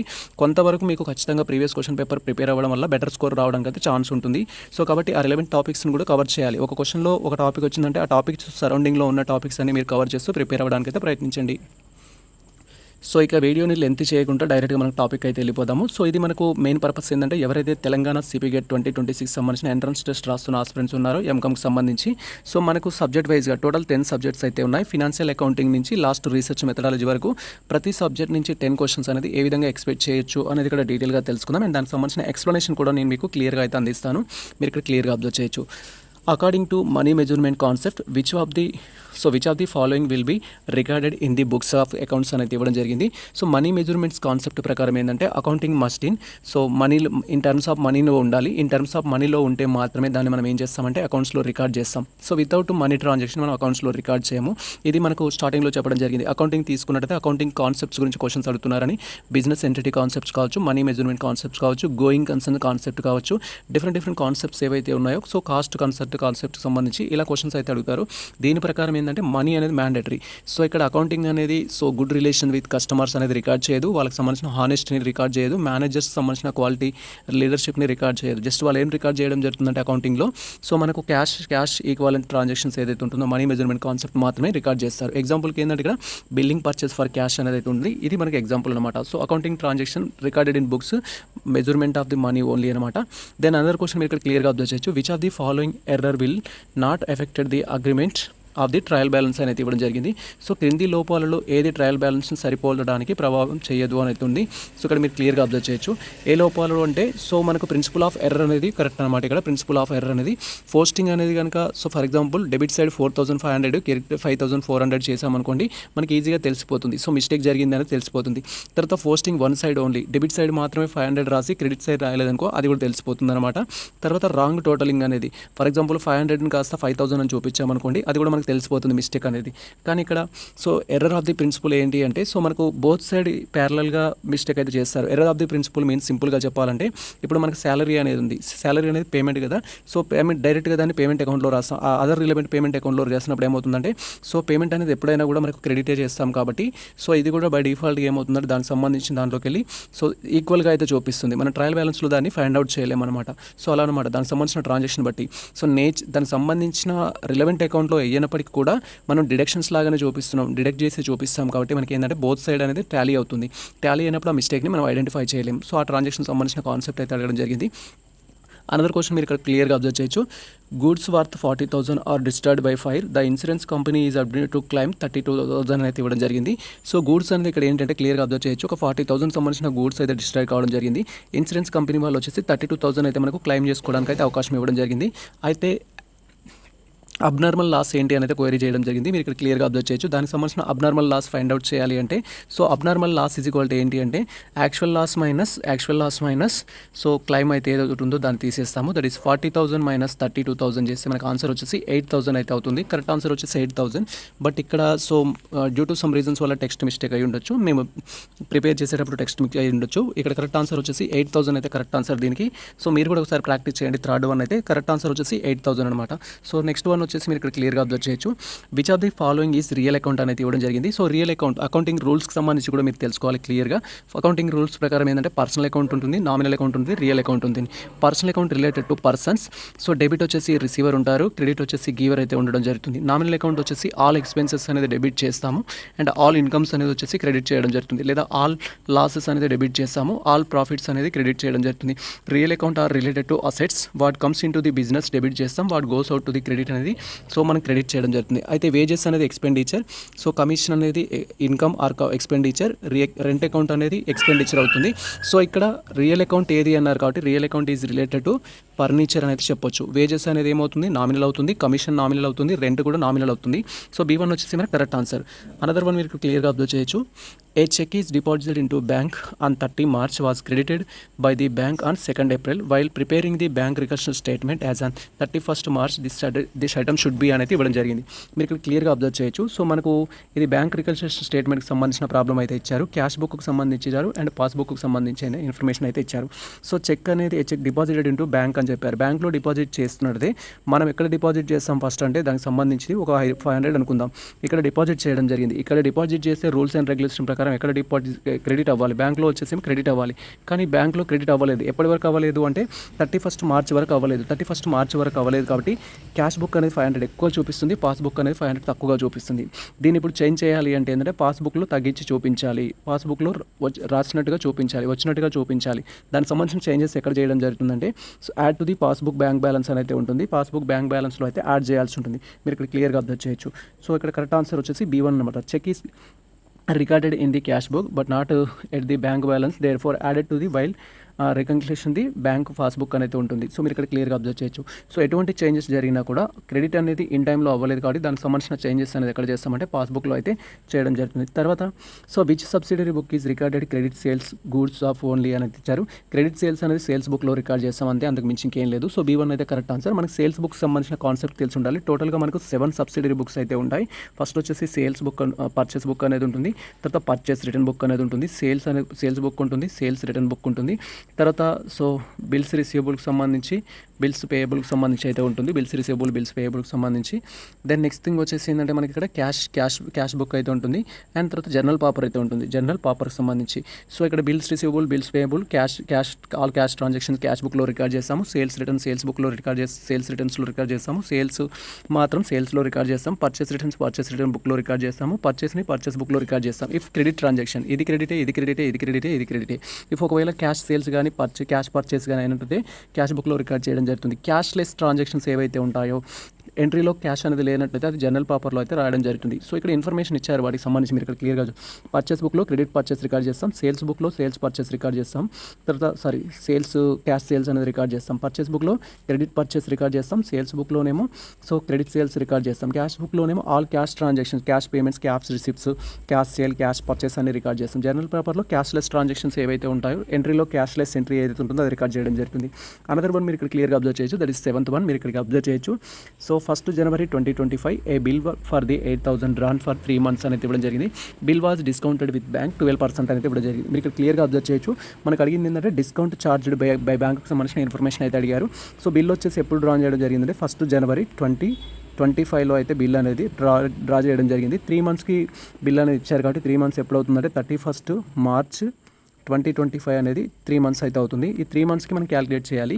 బిల్ రేట్ వచ్చేసి అంతా 12% అని ఇచ్చారు. సో 80,000 కాబట్టి 80,000 ఏ విధంగా క్యాలిక్యులేట్ చేస్తామంటే 80,000 బై 12% బై 100 చేస్తాము. అగైన్ 3/12 అయితే చేస్తాం. అగైన్ 3/12 కాబట్టి ఈ 12కి 12 క్యాన్సిల్ అయింది అనుకోండి. సో మనకి అక్కడ ఎంత వస్తుంది? సో 80,000 బై దట్ ఈజ్ 3/100 అయితే తీసుకోవచ్చు. సో ఈ 2 zeros క్యాన్సిల్ చేస్తే 80 into 3 అయితే అవుతుంది. సో 240 దట్ ఈస్ 2,400 అయితే రావడం జరుగుతుంది. 2,400 అనేది మనకు కరెక్ట్ ఆన్సర్. సో ఇక్కడ కూడా ఆన్సర్ మీరు చూడొచ్చు. అండ్ 2,400 వచ్చేసి మనకు కరెక్ట్ ఆన్సర్ అనమాట, దానికి సంబంధించింది. సింపుల్గా మీరు క్యాలిక్యులేట్ చేయొచ్చు. సో ఇది 10% అంటే ఎంత వస్తుంది? 8,000 వస్తుంది. 8,000 అనేది ఫర్ ఇయర్కి, కానీ మనకు కావాల్సింది ఏంటి? 3 monthsకి మాత్రమే కావాలి. 8,000 8,000ని 12 parts డివైడ్ చేస్తే అందులో 3 partsకి ఎంత తీసుకున్నా కూడా మనకు ఫుల్ ఆన్సర్ రావడం జరుగుతుంది. అనదర్ వన్ మీరు క్లియర్గా అబ్జర్వ్ చేయొచ్చు. సో ఇక్కడ which accounting concept required the anticipated losses to be recognised but not anticipated profits అనేది ఇవ్వడం జరిగింది. So according to accounting concept సంబంధించి మరొకటి రావడం జరిగింది. ఆల్రెడీ స్టార్టింగ్లో మనకి ఏమొచ్చింది అంటే సో అక్కడ మనీ మెజర్మెంట్ కాన్సెప్ట్ రావడం జరిగింది. According to money measurement concept ప్రకారం book transactions must recorded in money in terms of money only అనేది తెలియజేయడం జరుగుతుంది. ఇక్కడ గోయింగ్ కన్సర్న్ కాన్సెప్ట్ అనేది ఏంటంటే ఫ్యూచర్ని చూపిస్తుంది అది. సో బిజినెస్ అనేది ఈ రోజు కోసం కాదు, కంటిన్యూటీ అనేది ఉంటుంది. మ్యాచింగ్ కాన్సెప్ట్ ఏంటంటే యాక్చువల్ కాస్ట్కి అండ్ మనకు సంబంధించిన బిజినెస్ కాస్ట్కి మ్యాచ్ అయితే చూడడం జరుగుతుంది. కాస్ట్ అనేది మ్యాచ్ చేయడం జరుగుతుంది. కన్వర్షనిజం అనేది ఏంటంటే సో ఇప్పుడు మనకు సంబంధించిన కాన్సెప్ట్ సో ఫ్యూచర్ని దృష్టిలో ఉంచుకొని ఫ్యూచర్లో ఎక్స్పెండిచర్స్ని దృష్టిలో ఉంచుకుంటారు, కానీ ఫ్యూచర్లో ప్రాఫిట్స్ని దృష్టిలో ఉంచుకోరు అనమాట. C1 వచ్చేసి దీనికి సంబంధించిన ఆన్సర్ మీరు ఇక్కడ క్లియర్గా అబ్జర్వ్ చేయొచ్చు. అనదర్ వన్ వచ్చేసి మనకి ఇక్కడ so which one of the following is treated as a capital expenditure అని చెప్పారు. క్యాపిటల్ ఎక్స్పెండిచర్కి ఫస్ట్ రెవెన్యూ ఎక్స్పెండిచర్కి మీకు డిఫరెన్స్ తెలియాలి. క్యాపిటల్ ఎక్స్పెండిచర్కి రెవెన్యూ ఎక్స్పెండిచర్ అంటే రిపీటెడ్లో పెట్టడం జరుగుతుంది, మళ్ళీ పెడతాము. దానికి సంబంధించిన సర్వీస్ యూజెస్ ఏదైతే ఉంటుందో షార్ట్ టర్మే ఉంటుంది, దానివల్ల మనకు వచ్చే షార్ట్ టర్మ్ ఫలితం మాత్రం ఉంటుంది. క్యాపిటల్ ఎక్స్పెండిచర్స్ వల్ల మాత్రం ఒక్కసారి మనం ఖర్చు కనుక పెట్టినట్టయితే అది మినిమం more than 1 year అయితే ఉంటుంది, లేదా 3 years 4 years వరకు అయితే ఉంటుంది. సో మీరు ఏదైనా ఒక ఎక్స్పెండిచర్ పెట్టినప్పుడు అది ఎక్కువ కాలం బెనిఫిట్ ఉంటుందేమో అది క్యాపిటల్ ఎక్స్పెండిచర్ అవుతుంది. సో రెవెన్యూ ఎక్స్పెండిచర్ అనేది ఏదవుతుందంటే సో ఇది షార్ట్ టర్మ్లో పెట్టినట్టయితే దాన్ని రెవెన్యూ ఎక్స్పెండిచర్ అనేది చెప్పడం జరుగుతుంది. ఇక్కడ మనకు ఆఫీస్ రెంట్ అనేది జస్ట్ 1 monthకి వస్తుంది. తర్వాత రిపేర్స్ మిషనరీ అనేది రిఫర్ చేస్తే చాలా రోజులు రావడం జరుగుతుంది. పర్చేస్ ఆఫ్ ప్లాంట్ అనేది ఇవ్వడం జరిగింది. పర్చేస్ ఆఫ్ ప్లాంట్ అనేది వెన్ కంపేర్ విత్ మిషనరీతో పోల్చుకుంటే ఎక్కువ రోజులు రావడం జరుగుతుంది. శాలరీస్ అనేది కూడా తక్కువ రోజులే, జస్ట్ 1 monthకి అయితే రావడం జరుగుతుంది. మీరు ఇక్కడ క్లియర్గా అబ్జర్వ్ చేయొచ్చు. సో క్యాపిటల్ ఎక్స్పెండిచర్ అంటే ఏం చెప్పుకున్నాం, రెవెన్యూ ఎక్స్పెండిచర్ అంటే ఏం చెప్పుకున్నాం అంటే క్యాపిటల్ ఎక్స్పెండిచర్ ఏమో లాంగ్ టర్మ్ ఉంటుంది అండ్ రెవెన్యూ ఎక్స్పెండిచర్ ఏమో షార్ట్ టర్మ్. సో ఇక్కడ ఆఫీస్ అనేది షార్ట్ టర్మే when compare with plant. So ఇది కూడా మనకు షార్ట్ టర్మే. తర్వాత శాలరీ కూడా షార్ట్ టర్మే. లాంగ్ టర్మ్ వచ్చేసి ఏంటంటే ఒకే ఒకటి ఉంది ఇక్కడ. సో అదే మనకు పర్చేస్ ప్లాంట్ అనేది లాంగ్ టర్మ్ అనమాట. సో ఇక్కడ క్లియర్గా అబ్జర్వ్ చేయొచ్చు. Purchase of plant create long term asset, therefore the capital expenditure అనేది ఇవ్వడం జరిగింది. అనదర్ క్వశ్చన్ మీరు ఇక్కడ క్లియర్గా అబ్జర్వ్ చేయొచ్చు. 10th one, that is non trading organisation received the following amount అని డ్యూరింగ్ ది ఇయర్ అయితే ఇవ్వడం జరిగింది. ఇది నాన్ ప్రాఫిట్ ఆర్గనైజేషన్ సంబంధించి అయితే ఇవ్వడం జరిగింది. సబ్స్క్రిప్షన్స్ ఇచ్చారు. దీనికి సంబంధించిన బేసిక్ రూల్ ఒకటి గుర్తుంచుకోండి. మీరు సబ్స్క్రిప్షన్స్ కానీ లేదా నాన్ ప్రాఫిట్ ఆర్గనైజేషన్ ఏదైనా చేస్తున్నప్పుడు ఆ ఇయర్కి సంబంధించినవి మాత్రమే యాడ్ చేస్తాం, రిమైనింగ్ అయితే డిడక్ట్ చేస్తాము. సబ్స్క్రిప్షన్స్ వచ్చేసి ఎంత ఉంది మనకు 2,40,000 ఉంది. దాన్ని క్యాలిక్యులేట్ చేయమంటున్నాడు ఇక్కడ. సో ఇక్కడ ఏంటంటే out standing subscription at the beginning అని ఇచ్చారంటే అవుట్ స్టాండింగ్లో బిగినింగ్ అంటే అది ప్రీవియస్ ఇయర్ది కాబట్టి ఇది మైనస్ చేస్తాము. మైనస్ చేస్తే ఎంత వస్తుంది మనకు 2,20,000 వస్తుంది. దెన్ ఎండింగ్ అంటేనేమో ఈ ఇయర్కి సంబంధించింది అది ఎంత ఉందంటే 35, 2,25,000 ప్లస్ 35 వచ్చేసి 2,55,000 అయితే మనకు ఆన్సర్. ఇక్కడ ఏం కనుక్కోమన్నాడంటే ఆదాయ వ్యయ ఖాతాలో చూపించాల్సిన చందాలు అడిగారు. 2,55,000 ఏదైతే ఉంటుందో అది కరెక్ట్ ఆన్సర్. మీరు ఇక్కడ క్లియర్గా అబ్జర్వ్ చేయొచ్చు 2,55,000. సో B1 వచ్చేసి మనకు కరెక్ట్ ఆన్సర్. B1 వచ్చేసి మనకు కరెక్ట్ ఆన్సర్. ఇది కంప్లీట్గా మనకు ఫినాన్షియల్ అకౌంటింగ్ సంబంధించి మేము ఎక్స్పెక్ట్ చేసిన క్వశ్చన్ పేపరు. సో మీరు ఈ క్వశ్చన్ పేపర్ని సో మినిమం 6 to 7 వరకు చేయగలిగినట్లయితే సో మీరు బాగా ప్రిపేర్ అయినారని అర్థం చేసుకోవచ్చు. సో మీకు ఇంకా డౌట్ఫుల్గా ఉన్నట్టయితే ప్రీవియస్ క్వశ్చన్ పేపర్స్ అని ఒకసారి ప్రాక్టీస్ చేయండి, మీకు ఒక క్లారిటీ అయితే రావడం జరుగుతుంది. సో ఈ పేపర్ కూడా మీరు టెలిగ్రామ్కి వెళ్ళి డౌన్లోడ్ చేసుకోవచ్చు డైరెక్ట్గా. మేము దీనికి సంబంధించిన లింక్ PDF డిస్క్రిప్షన్లో అయితే ఇచ్చేస్తాము. నెక్స్ట్ వచ్చేసి ఇంపార్టెంట్ సబ్జెక్ట్ మనకు CP గేట్ ఎగ్జామినేషన్ కోసం ప్రిపేర్ అవుతున్న ఆస్పిరెంట్స్ ఎవరైతే ఉన్నారో యాజ్ పర్ న్యూ సిలబస్ ప్రకారం మనకు అడ్వాన్స్ అకౌంటింగ్ అనేది ఉంది. అడ్వాన్స్ అకౌంటింగ్లో వచ్చేసి సో మనకు 11th నుంచి 20 వరకు ఉన్న సీరియల్ నెంబర్లో క్వశ్చన్స్ అడగడానికి అయితే ఛాన్స్ ఉంటుంది. బట్ అడ్వాన్స్ అకౌంటింగ్ నుంచి మనకు 10 క్వశ్చన్స్ అయితే అడుగుతారు. 10 క్వశ్చన్స్ ఏ విధంగా అడుగుతారు, దానికి ఆన్సర్ ఏ విధంగా చేయాలని ఇక్కడ మనకు క్లియర్గా అయితే తెలుసుకుందాం. మీరు ఇక్కడ క్వశ్చన్ అయితే అబ్జర్వ్ చేయొచ్చు. ఫస్ట్ మనకు at the time of the admission of a new partner and accumulate profits and reserves are transfer to అనేది ఉంటుంది. మనకు పార్ట్నర్షిప్ అకౌంట్ అనేది మీరు చేయడం క్లారిటీ ఉన్నట్టయితే మీకు క్లారిటీ వస్తుంది. కొత్త భాగస్తుడు అనేది పార్ట్నర్షిప్ అకౌంట్లోకి ఎంటర్ అవుతున్నప్పుడు ఆల్రెడీ ఉన్న ప్రాఫిట్స్ అండ్ రిజర్వ్స్ ఎక్కడ ట్రాన్స్ఫర్ చేయడం జరుగుతుందంటే ఓల్డ్ పార్ట్నర్స్ క్యాపిటల్ అకౌంట్కి అయితే ట్రాన్స్ఫర్ చేయడం జరుగుతుంది. మనం క్యాపిటల్ అకౌంట్ ప్రిపేర్ చేస్తాం ఏకి, బికి, సికి. సో ఆల్రెడీ ఉన్న ప్రాఫిట్, ఆల్రెడీ ఉన్న గుడ్ విల్, ఆల్రెడీ ఉన్న జనరల్ రిజర్వ్ ఎవరికి పంపిస్తామంటే ఓల్డ్ పార్ట్నర్స్. ఏబి అనేది ఓల్డ్ పార్ట్నర్ అంటే సి అనుకోండి. సో సికి ఏమో జస్ట్ వానికి సంబంధించిన క్యాపిటల్ మాత్రమే ఉంటుంది. బట్ ఏబీకి మాత్రం సి తెచ్చిన గుడ్ విల్ అనేది ఉంటుంది అండ్ వీళ్ళకి సంబంధించిన రిజర్వ్స్ అండ్ ప్రాఫిట్ అనేది కూడా డిస్ట్రిబ్యూట్ చేయడం జరుగుతుంది. సో అది ఎవరికి ట్రాన్స్ఫర్ చేస్తారంటే ఓల్డ్ పార్ట్నర్స్ సంబంధించిన క్యాపిటల్ అకౌంట్స్కి అయితే ట్రాన్స్ఫర్ చేస్తారు. ఇది మనకు కరెక్ట్ ఆన్సర్. దీనికి సంబంధించిన ఇంకా ఎక్స్ప్లెనేషన్ అయితే అవసరం లేదు. రివాల్యుయేషన్ అకౌంట్ చేయడం వల్ల ఏమొస్తుందంటే ప్రాఫిట్ అనేది వస్తుంది. ఆ ప్రాఫిట్ని కూడా మళ్ళీ వీళ్ళ అకౌంట్కే పంపించడం జరుగుతుంది. సో ప్రాఫిట్ దీని ద్వారా వీళ్ళ అకౌంట్కే పంపించడం జరుగుతుంది. అనదర్ వన్ వచ్చేసి మీరు క్లియర్గా అబ్జర్వ్ చేయొచ్చు. 12th వన్కి సంబంధించి మనకు X and Y వచ్చేసి share and profits of the ratio 3:2 అనేది ఇవ్వడం జరిగింది. They admit to the Z 1/5 రేషియోతో ఇవ్వడం జరిగింది. Which taken the equally from X and Y and new profit share అడుగుతున్నారు. సో ఇక్కడ న్యూ ప్రాఫిట్ రేషియో అడిగారు. నేను ఆల్రెడీ చెప్పడం జరిగింది. అడ్వాన్స్ అకౌంటింగ్లో ఖచ్చితంగా మనకు ఒక ప్రాబ్లం ఇస్తారు. That is new profit ratio కానీ సాక్రిఫైజింగ్ రేషియో కానీ ఫైండ్ అవుట్ అది చేయమంటారు. సో ఇచ్చిన రేషియో వచ్చేసి 3:2 కాబట్టి న్యూ రేషియో ఫైండ్ అవుట్ చేయమంటున్నారు. 3:2ని ఎలా రాసుకుంటామంటే మనం ఇక్కడ సో దట్ ఈస్ 3/5 అనేది ఒకరికి వస్తుంది అండ్ తర్వాత వచ్చేసి 2/5 అనేది ఒకరికి రావడం జరుగుతుంది. వీళ్ళ సాక్రిఫైస్ రేషియో వచ్చేసి ఈక్వల్గా అయితే ఇవ్వడం జరిగింది కాబట్టి ఈక్వల్ పార్ట్స్ అంటే 2 అయితే అవుతుంది. 2 అవుతుంది కాబట్టి సో అప్పుడు మనకి ఏమవుతుందంటే సో ఒకరు వచ్చేసి 1/10 అవుతుంది అండ్ అగైన్ ఒకరిది వచ్చేసి 1/10 అయితే కావడం జరుగుతుంది. సో 1/10 అయితే రావడం జరుగుతుంది. సో 1/10 వచ్చినప్పుడు మనం దీన్ని క్యాలిక్యులేట్ చేస్తే దీనికి సంబంధించి ఏమొస్తుందనే ఇన్ఫర్మేషన్ నేను ఇక్కడ ఎలాబరేట్ చేయడం జరిగింది. మీరు క్లియర్గా అబ్జర్వ్ చేయొచ్చు. సో దీనికి సంబంధించిన ఇన్ఫర్మేషన్ అనేది మీరు రెఫరెన్స్ కోసం అయితే యూజ్ చేసుకోవచ్చు ఈ ప్రాబ్లమ్ సంబంధించి. సో ఈజియెస్ట్ ప్రాబ్లమ్ మీకు ఇది ఒకసారి అయితే ప్రాక్టీస్ చేయండి. అనదర్ వన్ మీరు ఇక్కడ క్లియర్గా అబ్జర్వ్ చేయొచ్చు. అనదర్ వన్ వచ్చేసి the main purpose of preparing revaluation account at the time of the admission or retirement of a person అనేది ఇవ్వడం జరిగింది. సో ఫస్ట్ రివాల్యుయేషన్ అకౌంట్ దేనికోసం ప్రిపేర్ చేయడం జరుగుతుందంటే ఎగ్జాక్ట్లీ ప్రాఫిట్ అండ్ లాస్ అనేది తెలుసుకోవడం కోసం అసెట్స్ అండ్ లయబిలిటీస్ సంబంధించి రివాల్యుయేషన్ అయితే చేస్తారు. సో ఇది మనకు లాంగెస్ట్ ఆప్షన్ ఏదైతే ఉందో ఇది కరెక్ట్ ఆన్సర్. సమ్ టైమ్స్ మీకు ఎగ్జామ్లో మీకు ఏం తెలియనట్లయితే ఆప్షన్స్లో ఉన్న వాటిలో లాంగెస్ట్ ఆప్షన్ ఏదైతే ఉంటుందో అది కరెక్ట్ ఆన్సర్ అవ్వడానికి ఛాన్స్ ఉంటుంది. అలాంటి టెక్నిక్స్ కూడా మీరు యూజ్ చేయొచ్చు. అనదర్ వన్ వచ్చేసి premium received on issue of shares is transfer అనేది ఇవ్వడం జరిగింది. సో షేర్ల జారీపై వచ్చిన ప్రీమియంని ఏ ఖాతాకు మళ్లించడం జరుగుతుందంటే దానికి సంబంధించిన సెక్యూరిటీ ప్రీమియంకి మళ్లించడం జరుగుతుంది. సో సెక్యూరిటీ ప్రీమియం రిలేటెడ్ దానికి పంపించడం జరుగుతుంది. సో ఇక్కడ సెకండ్ వన్ వచ్చేసి మనకు కరెక్ట్ ఆన్సర్ ఈ క్వశ్చన్కి. సో నెక్స్ట్ వన్ వచ్చేసి మీరు ఇక్కడ క్లియర్గా అబ్జర్వ్ చేయొచ్చు. 15th one shares profited due to the non payment of the allotment of money maybe అనేది ఇవ్వడం జరిగింది. అలాట్మెంట్ డబ్బులు చెల్లించకపోవడం వల్ల సో ఫర్ఫిట్ అయిన షేర్ల తర్వాత ఏం చేయవచ్చు అంటున్నారు. సో దాన్ని ఏం చేస్తారంటే మళ్ళీ రీఇష్యూ చేస్తారు. ఫర్ ఎగ్జాంపుల్ మనం ఫస్ట్ షేర్స్ అనేది ఇష్యూ చేయడం జరిగింది, ఇష్యూ చేసాము, దాన్ని ఎవరు కూడా తీసుకోలేదు, మళ్ళీ రీఇష్యూ చేస్తాం. సో ఫస్ట్ కొంతమంది రిజిస్టర్ చేసుకుంటారు, రిజిస్టర్ చేసుకొని ఫైనల్ పేమెంట్ చేయరు, ఫైనల్ పేమెంట్ చేయకపోతే మళ్ళీ ఏం చేస్తామంటే మళ్ళీ రీఇష్యూ చేయడం జరుగుతుంది. సో వాటిని క్యాన్సిల్ చేయడం అయితే ఉండదు, మళ్ళీ రీఇష్యూ చేయడం అయితే ఉంటుందన్నమాట.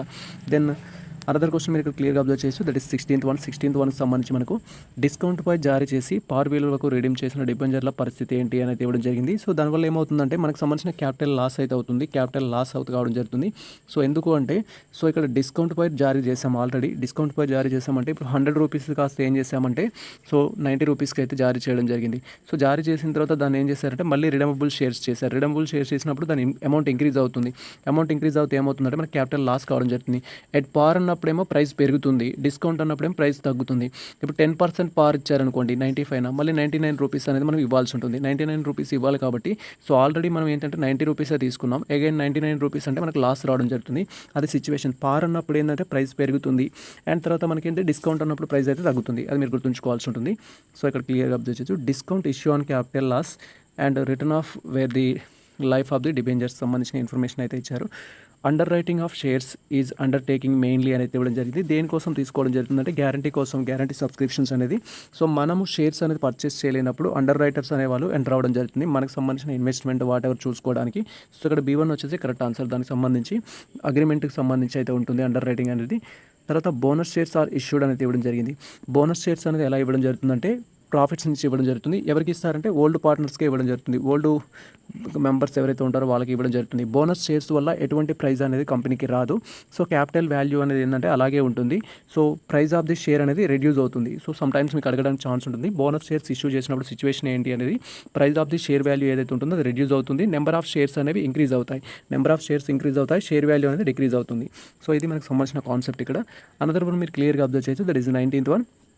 Profit earn before the date of incorporation of the company should be treated as అనేది ఇవ్వడం జరిగింది. కంపెనీ స్థాపన కంటే ముందు లాభాలు వచ్చినట్టయితే అది బిజినెస్ సంబంధించింది కాదు, దాన్ని క్యాపిటల్ రెవెన్యూ కింద అయితే ట్రీట్ చేయడం జరుగుతుంది. క్యాపిటల్ ప్రాఫిట్ అంటారు, రెవెన్యూ ప్రాఫిట్ అయితే కాదు, ఆపరేటింగ్ ప్రాఫిట్ కాదు, ఎక్స్ట్రాడినరీ ఇన్కమ్ కాదు. సో కరెక్ట్ ఆన్సర్ వచ్చేసి ఏంటంటే క్యాపిటల్ ప్రాఫిట్ కింద అయితే ట్రీట్ చేయడం జరుగుతుంది ప్రీ ఇన్కార్పొరేషన్ కంటే ముందు. అదే కార్పొరేషన్ తర్వాత అయితేనేమో దాన్ని రెవెన్యూ ప్రాఫిట్ కింద ట్రీట్ చేస్తాం. So while valuing good will the super profit method and super profit is calculated అనేది ఇవ్వడం జరిగింది. సూపర్ ప్రాఫిట్ మెథడ్ క్యాలిక్యులేట్ చేసేటప్పుడు సూపర్ ప్రాఫిట్ ఎలా క్యాలిక్యులేట్ చేస్తారనేది అంటున్నారు. సింపుల్ క్వశ్చన్ ఏంటంటే ఇది మనకు ఈక్వేషన్ తెలిసి ఉండాలి. That is average profit minus normal profit ద్వారా మనం సూపర్ ప్రాఫిట్ అయితే క్యాలిక్యులేట్ చేస్తాము. సో మీరు ఇక్కడ క్లియర్గా అబ్జర్వ్ చేయొచ్చు. యావరేజ్ ప్రాఫిట్కి సంబంధించి normal profit that is good will is equal super profit into normal number of years అనేది కూడా చేస్తాము. సో ఆన్సర్ వచ్చేసి మనకు C1 అయితే కరెక్ట్ ఆన్సర్. అనదర్ వన్ మీరు ఇక్కడ క్లియర్గా అబ్జర్వ్ చేయొచ్చు. సో మనకు ప్రజెంట్ అడ్వాన్స్ అకౌంటింగ్ సంబంధించిన సబ్జెక్ట్ అయితే కంప్లీట్ కావడం జరిగింది. అడ్వాన్స్ అకౌంటింగ్లో 10 క్వశ్చన్స్ అయితే మేము సెలెక్ట్ చేయడం జరిగింది. 10 క్వశ్చన్స్ సంబంధించిన కంటెంట్ రేంజ్ మీరు ప్రిపేర్ అయ్యారా లేదా అని ఒకసారి టెస్ట్ చేసుకోండి. ఈ PDF లింక్ డిస్క్రిప్షన్లో అయితే ఇచ్చేస్తాము. డైరెక్ట్గా మీరు డౌన్లోడ్ చేసుకొని రెఫరెన్స్ కోసం అయితే యూజ్ చేసుకోవచ్చు. అండ్ నెక్స్ట్ సబ్జెక్ట్ వచ్చేసి మనకు యాజ్ పర్ న్యూ సిలబస్ ప్రకారం cost control and management accounting కానీ కాస్ట్ అండ్ మేనేజ్మెంట్ అకౌంటింగ్ కానీ అయితే ఉంటుంది. సో దీంట్లో మనకు 21 నుంచి 30 వరకు క్వశ్చన్స్ అయితే అడుగుతారు. సో 21కి సంబంధించిన క్వశ్చన్ ఎలా ఉందని మీరు ఇక్కడ క్లియర్గా అబ్జర్వ్ చేసినట్టయితే which of the following is direct cost అనేది ఇవ్వడం జరిగింది. ఫస్ట్ మనకు కాస్ట్ అకౌంటింగ్లో వచ్చేసి డైరెక్ట్ కాస్ట్ అనేది ఉంటుంది, ఇండైరెక్ట్ కాస్ట్ అనేది ఉంటుంది. డైరెక్ట్ కాస్ట్ వచ్చేసి ఏంటంటే 3 కాస్ట్లే ఉంటాయి. That is direct material, direct labour, direct expenses 3 రావడం జరుగుతుంది. ఇండైరెక్ట్లో వచ్చేసి అన్ని ఓవర్ హెడ్స్ అయితే వస్తాయి. ఫ్యాక్టరీ ఓవర్ హెడ్స్ కావచ్చు, ఆఫీస్ ఓవర్ హెడ్స్ కావచ్చు, selling and distribution over heads కావచ్చు, అవి రావడం జరుగుతుంది. మీరు ఆ టాపిక్ ఒకటి గుర్తుంచుకుంటే సరిపోతుంది. సో ఇక్కడ ఏమి ఇచ్చారంటే which of the following is direct cost అని ఇచ్చారు. డైరెక్ట్ కాస్ట్కి సంబంధించి ఒక ఆప్షన్ ఇచ్చారు. డైరెక్ట్గా మనకు డైరెక్ట్ లేబర్ అని ఇచ్చారు. సో ఇది కరెక్ట్ ఆన్సర్ మనకు. రిమైనింగ్ ఫ్యాక్టరీ రెంట్ అనేది ఏంటి? ఫ్యాక్టరీ రెంట్ అనేది ఫ్యాక్టరీ ఓవర్ హెడ్స్ కింద వచ్చింది. సో ఫ్యాక్టరీ రెంట్ అనేది మనకి ఇక్కడ సో దాన్ని వేరియబుల్ కాస్ట్, ఫిక్స్డ్ కాస్ట్ లాగా తీసుకుంటే అది మనకు ఫిక్స్డ్ కాస్ట్ అయితే కావడం జరుగుతుంది. తర్వాత ఆఫీస్ శాలరీ కావచ్చు, ఇండైరెక్ట్ మెటీరియల్ కావచ్చు, అవి కూడా మనకి ఏంటంటే సో ఇండైరెక్ట్ కాస్ట్ కింద అయితే రావడం జరుగుతుంది. మీరు క్లియర్గా అబ్జర్వ్ చేయొచ్చు. ఎకనామిక్ ఆర్డర్ క్వాంటిటీకి సంబంధించి ఇన్ఫర్మేషన్ అయితే ఇచ్చారు. ఎకనామిక్ ఆర్డర్ క్వాంటిటీ వల్ల ఏమవుతుందంటే టోటల్ ఇన్వెంటరీ కాస్ట్ ఏదైతే ఉంటుందో దాన్ని మేనేజ్ చేయడం అయితే అవుతుంది. సో టోటల్ ఇన్వెంటరీని మేనేజ్ చేయడం కోసం ఎకనామిక్ ఆర్డర్ క్వాంటిటీ అనేది one of the inventory management technique అనమాట. దానికోసం యూజ్ చేస్తాము. పర్చేస్ కాస్ట్ కాదు, సెల్లింగ్ కాస్ట్ కాదు, ప్రొడక్షన్ కాస్ట్ అయితే కాదు. అండ్ ఈఓకి సంబంధించి ప్రాబ్లం కూడా అడుగుతారు some times. So under root TCO/I అయితే ఉంటుంది మనకు. క్లియర్గా ఈ ఈక్వేషన్ ఫాలో అవుతూ మీరు ఈఓక్యూ ప్రాబ్లం అయితే చేయాల్సి ఉంటుంది. సమ్ టైమ్స్ ప్రాబ్లం కూడా అడుగుతారు మనకు. తర్వాత ABC అనాలిసిస్ సంబంధించి క్వశ్చన్ అయితే అడిగారు. ఏలో కేటగిరీ ఐటమ్స్ ఆర్ దోజ్ అని అయితే ఇవ్వడం జరిగింది. అది హై లెవెల్కి సంబంధించింది అయితే ఉంటుంది. ఏ అనేది టాప్ లెవెల్ కంట్రోల్కి సంబంధించి హై వాల్యూకి సంబంధించి రిక్వైర్డ్ సిక్టర్స్ అనేది చెప్తాము. ABCలో వచ్చేసి B అనేది మిడిల్లో ఉంటుంది, C అనేది డౌన్లో అయితే ఉంటుంది. సో అది ABC అనేది వన్ ఆఫ్ ది టెక్నిక్. మనకు P4 LIFO ఏ విధంగా అయితే యూజ్ చేస్తామో అలా. And a company uses 1200 units of material annually and ordering cost 1100 rupees for order, carrying cost is 2 rupees. What is EOQ? EOQ ఇప్పుడే equation చెప్పాను మీకు. Under root 2CO/I అయితే ఉంటుంది. దీంట్లో డీటెయిల్స్ అనేది మనం సబ్మిట్ చేయాలి. ఇక్కడ కాకపోతే మనకు AB/C అని అయితే రావడం జరిగింది. బట్ మీరు ఇక్కడ చూడొచ్చు. సో సి వాల్యూ వచ్చేసిందంటే 12,000 అనేది సి వాల్యూ ఉంటుంది. ఇంటూ 2 చేస్తాము. దెన్ అగైన్ 100 అనేది చేస్తాము. సో బై వచ్చేసి 2 చేస్తాము. ఈ టూ క్యాన్సిల్ అయిందనుకోండి. సో 12,000 అయితే వస్తుంది. √12,000 ఈజ్ ఈక్వల్ టు ఎంత అంటే మనకు 1095 యూనిట్స్ అయితే రావడం జరుగుతుంది. అనదర్ క్వశ్చన్ మీరు ఇక్కడ క్లియర్గా అబ్జర్వ్ చేయొచ్చు. That is so which 25th question, which cost method is most suitable where production is continuous and production or identification అయితే ఇవ్వడం జరిగింది. సో దీనికి సంబంధించి ఏంటంటే యూనిట్ కాస్ట్ అనేది బాగుంటుంది. యూనిట్ కాస్ట్ అనేది మనం ఫాలో అవ్వాల్సి ఉంటుంది. మీరు క్లియర్గా అబ్జర్వ్ చేయొచ్చు. కాంట్రిబ్యూషన్ ఈజ్ క్యాలిక్యులేటెడ్ అనేది సో మనకు ఇది మార్జినల్ కాస్టింగ్ సంబంధించిన కాన్సెప్ట్లో అయితే వస్తుంది. కాంట్రిబ్యూషన్ ఎలా క్యాలిక్యులేట్ చేస్తామంటే 2 ways అయితే ఉంటాయి. కాంట్రిబ్యూషన్ క్యాలిక్యులేట్ చేయాలంటే సేల్స్ మైనస్ వేరియబుల్ కాస్ట్ అనేది ఉంటుంది. Contribution is equal to fixed cost plus profit అనేది ఉంటుంది. లేదా contribution is equal to fixed cost minus loss అయితే ఉంటుంది. సో ఈ 3 waysలో ఏదైనా ఒక వేలో క్యాలిక్యులేట్ చేయొచ్చు. ఇక్కడ ఏదైతే ఇచ్చారో దాన్ని మీరు చూస్ చేసుకోవాలి. సో ఇక్కడ సేల్స్కి సంబంధించి సేల్స్ మైనస్ ఫిక్స్డ్ కాస్ట్ ఇచ్చారు, సేల్స్ మైనస్ వేరియబుల్ కాస్ట్ ఇచ్చారు. ఇది మనకు correct answer. Sales minus total cost ఏదైతే ఉందంటే ప్రాఫిట్ రావడం జరుగుతుంది. సేల్స్ మైనస్ టోటల్ కాస్ట్ చేస్తే ప్రాఫిట్ వస్తుంది. సో రిమైనింగ్ అనేది not related to that. Another one మీరు క్లియర్గా అబ్జర్వ్ చేయొచ్చు. The break even point is the point where అనేది ఇవ్వడం జరిగింది. బ్రేక్ ఈవెన్ పాయింట్ అంటే ఏంటంటే సో కాస్ట్ అండ్ ప్రాఫిట్ అనేది ఎక్కడైతే మీట్ అవుతుందో, cost and sales total cost total revenue ఎక్కడైతే మీట్ అవుతుందో దాన్ని మనం BEP అంటాం. సో ఇక్కడ మీరు క్లియర్గా అబ్జర్వ్ చేయొచ్చు. మనకి దీనికి సంబంధించి సో డయాగ్రామ్ తీసుకున్నట్టయితే సో మనకి ఇలా రావడం జరుగుతుంది. టోటల్ కాస్ట్ అండ్ అన్నీ ఎక్కడైతే మీట్ అవుతాయో అవన్నీ టోటల్ కాస్టెస్ అనేది ఎక్కడైతే మీట్ అవుతాయో దాన్ని ఈ పైన ఉన్నదంతా ప్రాఫిట్ కింద తీసుకోవడం జరుగుతుంది. కింద ఉన్నది వచ్చేసి లాస్ కింద అయితే తీసుకోవడం జరుగుతుంది. సో ఇక్కడ వచ్చేసి there is no loss no profit అనేది అయితే ఉంటుంది. 28th క్వశ్చన్ మీరు ఇక్కడ క్లియర్గా అబ్జర్వ్ చేయొచ్చు. 28th క్వశ్చన్ వచ్చేసి మనకు బ్రేక్ ఈవెన్ పాయింట్ అయితే క్యాలిక్యులేట్ చేయమన్నారు. బ్రేక్ ఈవెన్ పాయింట్ క్యాలిక్యులేట్ చేయడానికి మీకు ఈక్వేషన్ అయితే తెలిసి ఉండాలి. సో ఈ విధంగా డీటెయిల్స్ ఇచ్చినప్పుడు బ్రేక్ ఈవెన్ పాయింట్కి ఈక్వేషన్ ఏంటంటే BEP ఈజ్ ఈక్వల్ సో ఇక్కడ మనకు fixed cost by contribution for unit అయితే తీసుకోవడం జరుగుతుంది. సో మనకు కాంట్రిబ్యూషన్ ఫర్ యూనిట్ కనుక్కోవాలంటే ఇన్ఫర్మేషన్ ఇచ్చారు. సో 300 500 అయితే ఇచ్చారు. కాంట్రిబ్యూషన్ ఫర్ యూనిట్ వచ్చేసి 200 అయితే అవుతుంది. అండ్ బ్రేక్ ఈవెన్ పాయింట్ వచ్చి ఫిక్స్డ్ కాస్ట్ వచ్చేసి 2 lakhs అయితే ఉంది.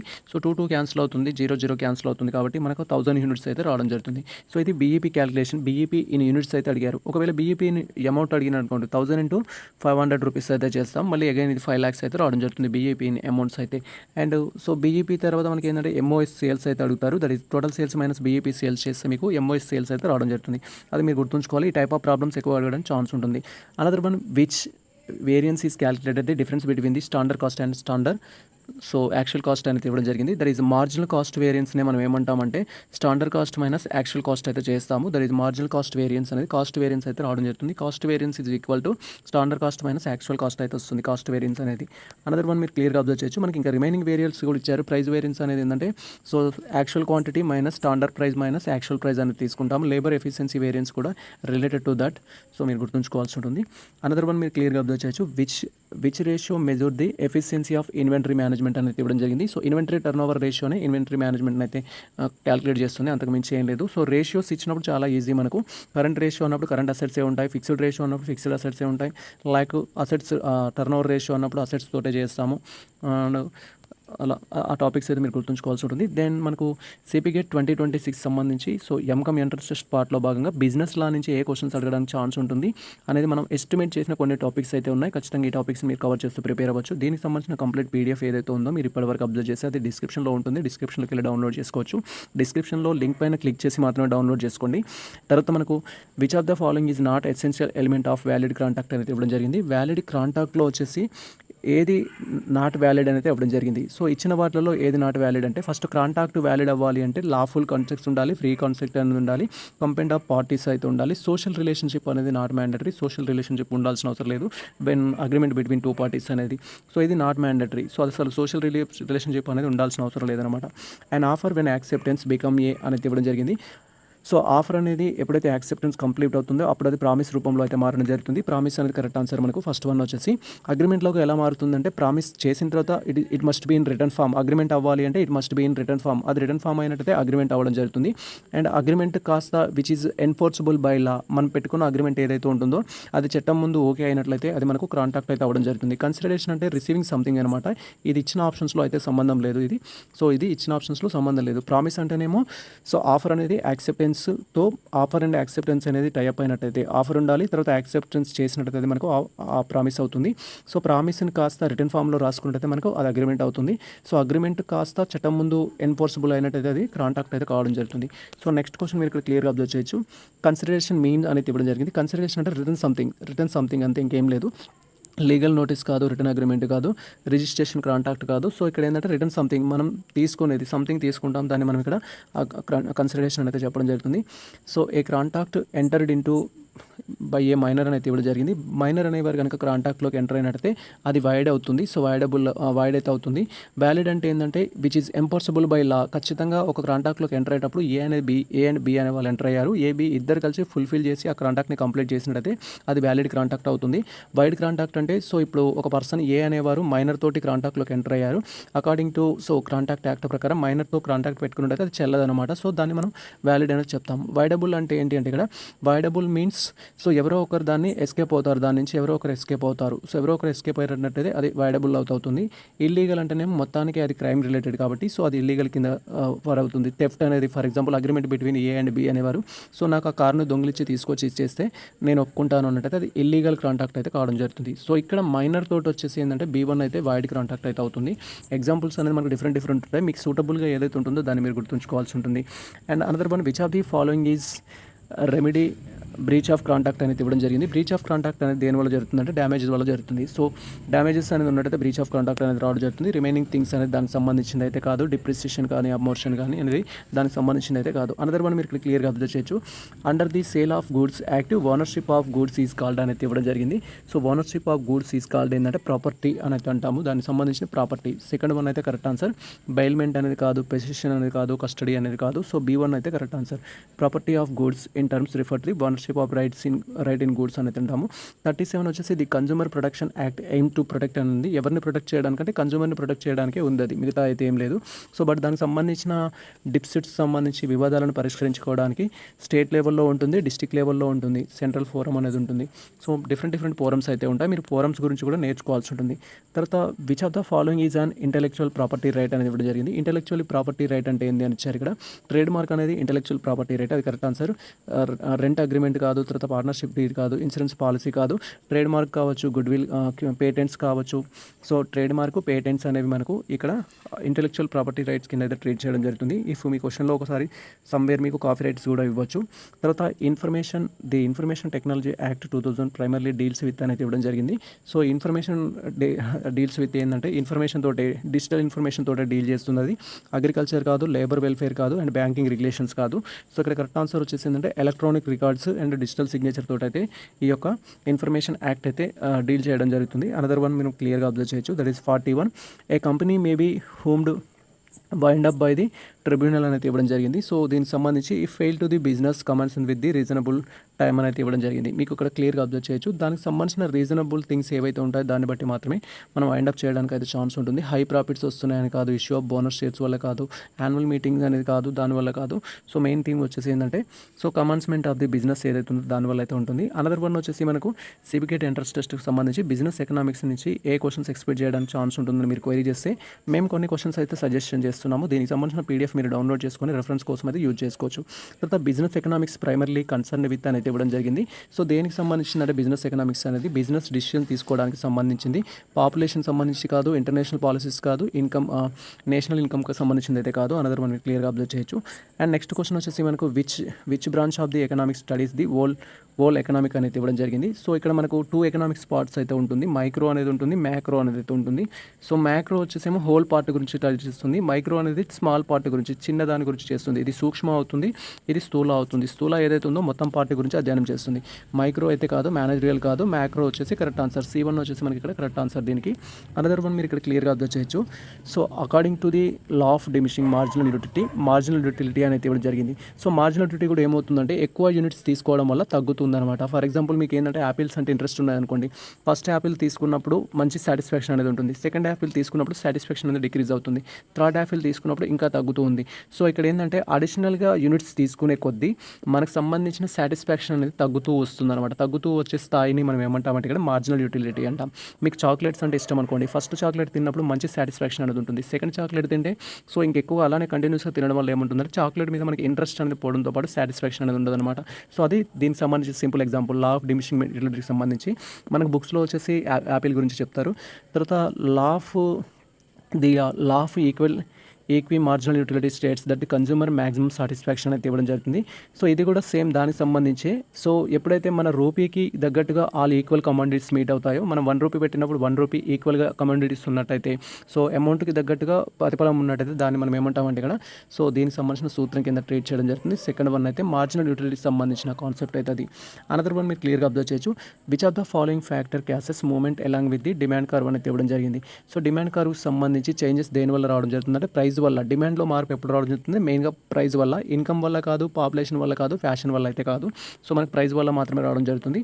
అనదర్ వన్ మీరు క్లియర్గా అబ్జర్వ్ చేయొచ్చు. దట్ ఈస్ 46 సంబంధించిన క్వశ్చన్ అయితే మీరు ఇక్కడ అబ్జర్వ్ చేయొచ్చు. 46 వన్ అనేది 46 if price of A commodity increase from 100 to 120 rupees, the quantity of supply increase from 500 to 600.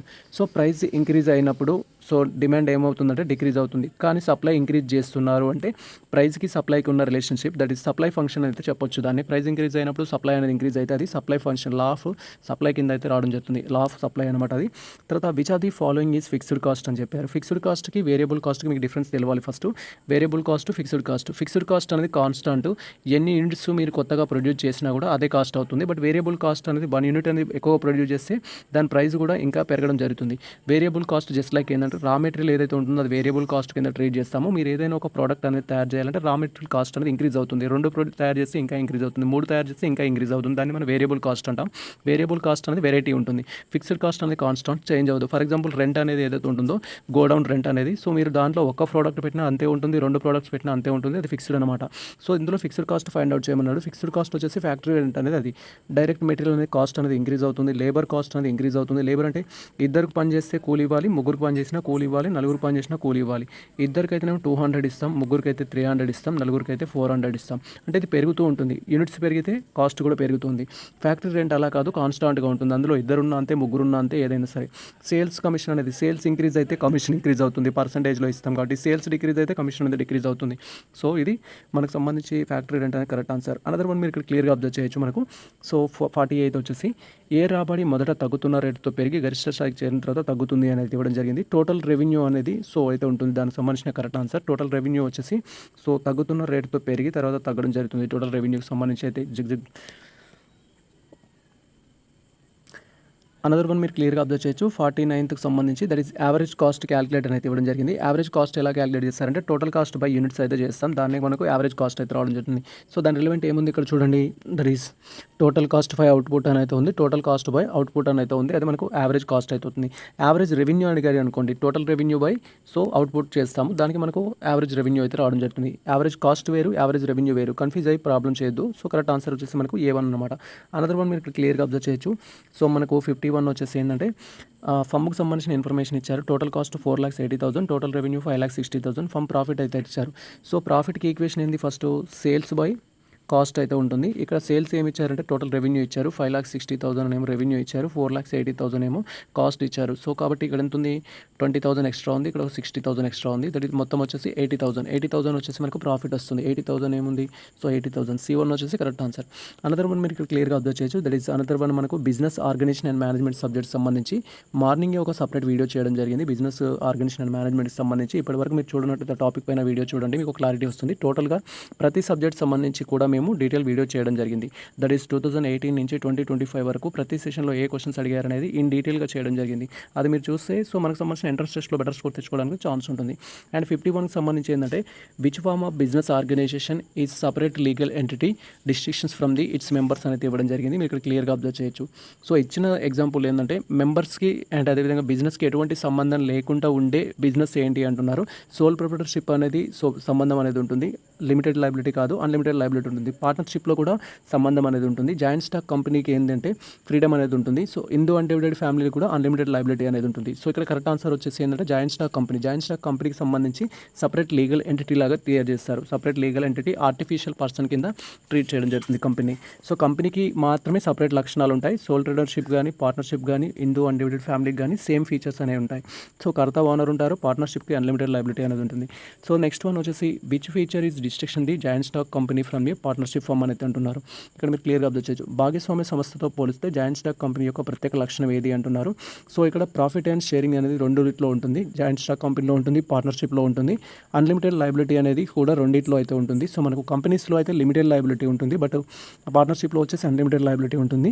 ఇక్కడ శాశ్వతత్వం అనేది ఇచ్చారు. సో కంపెనీ అనేది లైఫ్ లాంగ్ ఉంటుంది. దానికి మెంబర్స్ అనేవారు వస్తూ ఉంటారు, కొత్త వాళ్ళు పాత వాళ్ళు పోతూ ఉంటారు.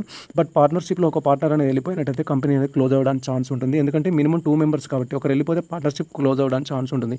తర్వాత మ్యూచువల్ ఏజెన్సీ అనేది సో ఇది కాదు. కరెక్ట్ ఆన్సర్ వచ్చేసి C1 అయితే కరెక్ట్ ఆన్సర్ మనకి. అనదర్ వన్ మీరు ఇక్కడ క్లియర్గా అబ్జర్వ్ చేయొచ్చు. Planning is primarily concerned with అనేది ఇవ్వడం జరిగింది. ప్లానింగ్ అనేది దేనికి సంబంధించిందంటే సో డైరెక్టింగ్ ఫ్యూచర్ యాక్షన్కి సంబంధించింది. మనకి ఏంటంటే ప్లానింగ్ సంబంధించి ఫ్యూచర్లో ఏం చేయాలనేది ఇప్పుడు డిసైడ్ అయ్యడం ప్లానింగ్. సో అంతే, అంతకు మించి ఇంకేం లేదు ప్లానింగ్ సంబంధించి. అనదర్ వన్ మీరు ఇక్కడ క్లియర్గా అబ్జర్వ్ చేయొచ్చు. దట్ ఈస్ 54th వన్ వచ్చేసి which of the following management states that one employee should receive orders from one only. ఇది వెరీ వెరీ ఇంపార్టెంట్ మనకు. సో యూనిటీ ఆఫ్ కమాండ్ అంటాం దాన్ని. ఒక ఎంప్లాయీ నుంచి ఒకరికి మాత్రమే ఆర్డర్స్ వచ్చే ప్రాసెస్ని యూనిటీ ఆఫ్ కమాండ్ అంటాం. 14 ప్రిన్సిపల్స్లో వస్తుంది మనకు. హెన్రీ ప్రాయల్కి సంబంధించిన దాంట్లో అయితే ఉంటుంది. అనదర్ వన్ మనకి క్లియర్గా అబ్జర్వ్ చేయొచ్చు. సో మనకి ఇక్కడ 55 వచ్చేసి డెలిగేషన్ ఆఫ్ అథారిటీకి మీనింగ్ ఏంటి అని అడిగారు. డెలిగేషన్ ఆఫ్ అథారిటీ ఏంటంటే సో మన కాడ ఉన్న పవర్ ఏదైతే ఉంటుందో మనకి కింది స్థాయి వాళ్ళకి ఇవ్వడాన్ని మనం డెలిగేషన్ ఆఫ్ అథారిటీ అంటాం. ట్రాన్స్ఫర్ ఆఫ్ ఓనర్షిప్ అనేది కాదు, ఓనర్షిప్ మార్చట్లేము. ట్రాన్స్ఫర్ ఆఫ్ షేర్స్ కాదు, అపాయింట్మెంట్ ఆఫ్ డైరెక్టర్ కాదు. కరెక్ట్ ఆన్సర్ వచ్చేసి ఏంటంటే assigning authority to the subordinate, కింది స్థాయి వారికి అధికారాన్ని అప్పగించడాన్ని డెలిగేషన్ ఆఫ్ అథారిటీ అంటాం. దీనివల్ల బెనిఫిట్ ఏమవుతుందంటే వర్క్ లోడ్ అనేది తగ్గుతుంది ఆ పర్సన్కి. తర్వాత మనకు which level of the management mainly responsible for strategic planning. So planning అయితేనేమో అందరూ రెస్పాన్సిబుల్ ఉంటారు, బట్ స్ట్రాటజిక్ ప్లానింగ్ ఏదైతే ఉంటుందో టాప్ లెవెల్ మాత్రమే ఉంటారు. అండ్ మనకు అథారిటీ అండ్ రెస్పాన్సిబిలిటీ తీసుకుంటే ఆల్ లెవెల్ మేనేజర్స్ అనేవారు ఉంటారు, బట్ ప్లానింగ్లో అయితే టాప్ లెవెల్ మేనేజ్మెంట్ ఉంటారు. టాప్ లెవెల్ మేనేజ్మెంట్ ఏదైతే ఉంటుందో అది కరెక్ట్ ఆన్సర్. మిడిల్ లెవెల్ కాదు, లోయర్ లెవెల్ కాదు, సూపర్వైజరీ లెవెల్ అయితే కాదు. ఫస్ట్ వన్ వచ్చేసి మనకు కరెక్ట్ ఆన్సర్.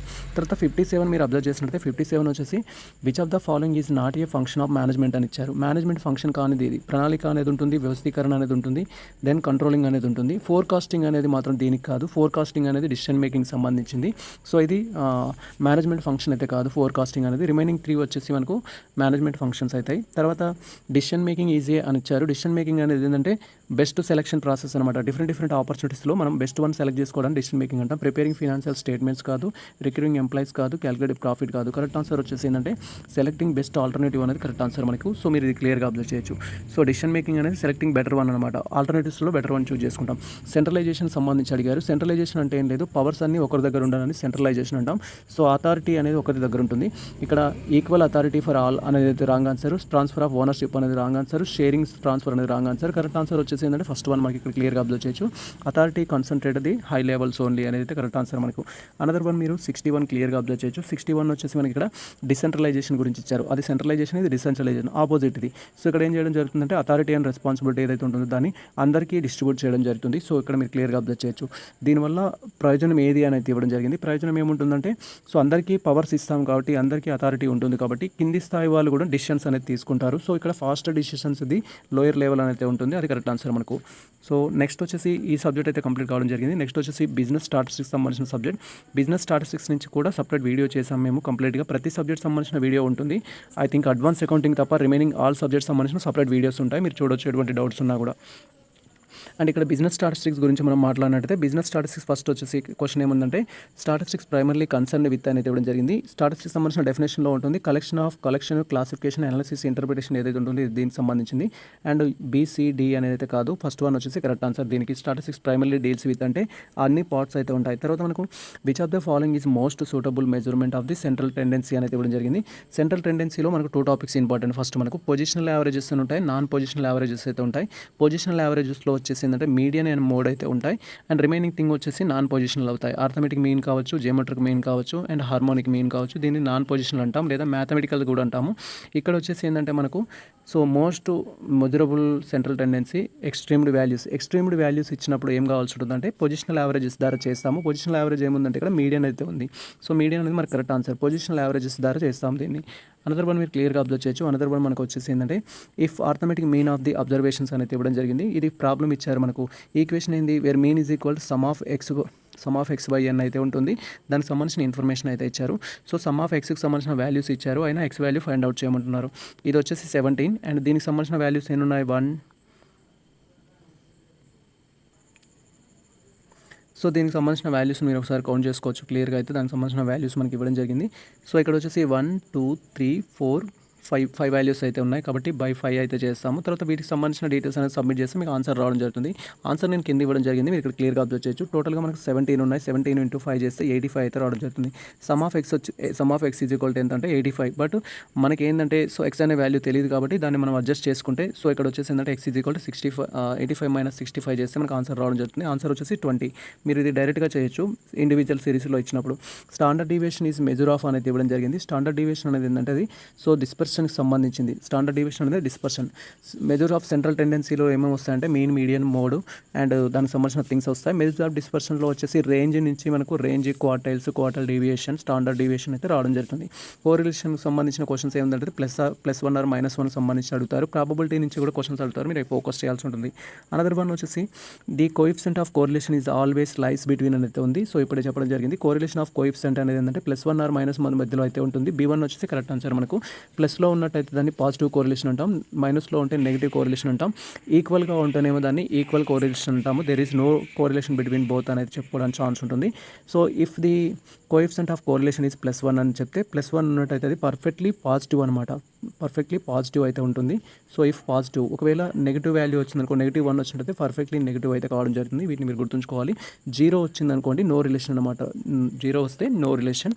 సో అది నెక్స్ట్ థింగ్ వచ్చేసి ఏంటంటే which index number method satisfies both the time reversal and test ఫ్యాక్టర్కి సంబంధించి ఫిషర్స్ అనేది మనకి వెరీ ఇంపార్టెంట్. ఫిషర్స్ మీరు గుర్తుంచుకోవాలి. ఇండెక్స్లలో మనకు ఫిషర్ ఇండెక్స్ అనేది చాలా ఇంపార్టెంట్. ఫిషర్ దీనికి సంబంధించిన ఆన్సర్ అయితే. అనదర్ వన్ మీరు క్లియర్గా అబ్జర్వ్ చేయొచ్చు. సో ఇక్కడ మనకు 68కి సంబంధించి time series analysis and seasonal variation సంబంధించి ఆర్ అనేది ఇవ్వడం జరిగింది. మీరు ఇక్కడ క్లియర్గా అబ్జర్వ్ చేయొచ్చు. టైమ్ సిరీస్ అనాలిసిస్ సంబంధించి సీజనల్ అంటే ఏంటి అని ఇచ్చారు. సీజనల్కి సంబంధించి at regular interval in a year అనేది చెప్పొచ్చు. సో మనకు 3 months or 4 months or 6 months ఏదైతే ఉందో సీజనల్ ఇంటర్వెల్స్ అని దాన్ని మీరు ఫోకస్ చేయాల్సి ఉంటుంది. క్లైమేట్ చేంజ్ వల్ల కూడా. ఏ బ్యాగ్ సంబంధించి ఇది ప్రాబబిలిటీ నుంచి క్వశ్చన్ అడిగారు మనకు స్టాటిస్టిక్స్లో.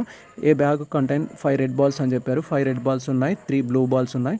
ఇది రెడ్ అండ్ ఇది బ్లూ అండ్ తర్వాత 2 గ్రీన్ బాల్స్ అయితే ఉన్నాయి. So find out the ball selecting random what is the probability of getting blue అని ఇవ్వడం జరిగింది. బ్లూ రావడానికి ఛాన్సెస్ ఎన్ని ఉంటాయని అయితే అడిగారు. టోటల్గా ఎన్ని ఉన్నాయి, 10 ఉన్నాయి. అండ్ బ్లూ రావడానికి ఛాన్స్ అవుతుంది అంటే 10/3. 10/3 ఏదైతే ఉంది ఇది.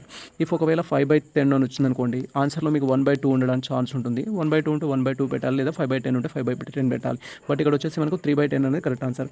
లాస్ట్ వన్ వచ్చేసి దీనికి సంబంధించి ప్రజెంట్ ఈ సబ్జెక్ట్ నుంచి మనకు ది నార్మల్ డిస్ట్రిబ్యూషన్ ఈజ్ అని అయితే ఇవ్వడం జరిగింది. నార్మల్ డిస్ట్రిబ్యూషన్ ఈజ్ దానికి సంబంధించిన ముఖ్య లక్షణం ఏంటి అనేది ఇవ్వడం జరిగింది. నార్మల్ డిస్ట్రిబ్యూషన్ వచ్చేసి సిమెట్రికల్ అబౌట్ ది మీన్ అయితే ఉంటుంది. దానికి సంబంధించి ఏంటంటే మీన్, మీడియన్, మోడ్ అనేది ఈక్వల్ అయితే ఉంటుంది. That is mean is equal to median is equal to mode అయితే ఉంటుంది. జనరల్గా అయితే మీడియన్ అనేది గ్రేటర్ దెన్ ఫార్మాట్లో అయితే ఉంటుంది. ఫస్ట్ వచ్చేసి మీడియన్ అనేది ఎక్స్ట్రా ఉంటుంది, తర్వాత మోడ్ అనేది ఉంటుంది, తర్వాత మీన్ అనేది ఉంటుంది. బట్ ఇక్కడ మనకు సో సిచ్యువేషన్ బట్టి అయితే మనం డిసైడ్ చేసుకోవాల్సి ఉంటుంది. అనదర్ సబ్జెక్ట్ వచ్చేసి మనకి ఇక్కడ కంప్యూటర్ స్కిల్స్కి సంబంధించి బేసిక్ కంప్యూటర్ స్కిల్స్ నుంచి ఏ క్వశ్చన్స్ అడుగుతారు, దాన్ని ఏ విధంగా ఆన్సర్ చేయాలని మీరు ఇక్కడ క్లియర్గా అబ్జర్వ్ చేయొచ్చు.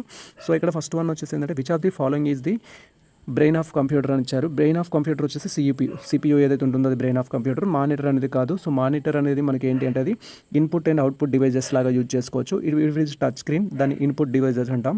If it is touch screen కాకపోతే అవుట్పుట్ డివైజ్ అంటాం. కీబోర్డ్ అనేది ఇన్పుట్ డివైజ్ అవుతుంది, మౌస్ కూడా ఇన్పుట్ డివైజ్ అవుతుంది.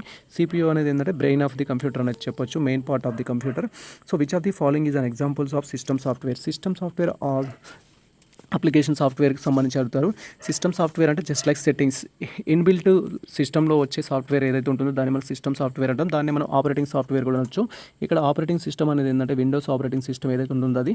ఇక్కడ Microsoft Excel, Microsoft Word, Microsoft PowerPoint ఇచ్చారు. ఇది ఎంఎస్ ఆఫీస్ సంబంధించి application software. Special tools purpose చేస్తే స్పెషల్ వర్క్ పర్పస్ అయితేనేమో అది అప్లికేషన్ సాఫ్ట్వేర్ అవుతుంది.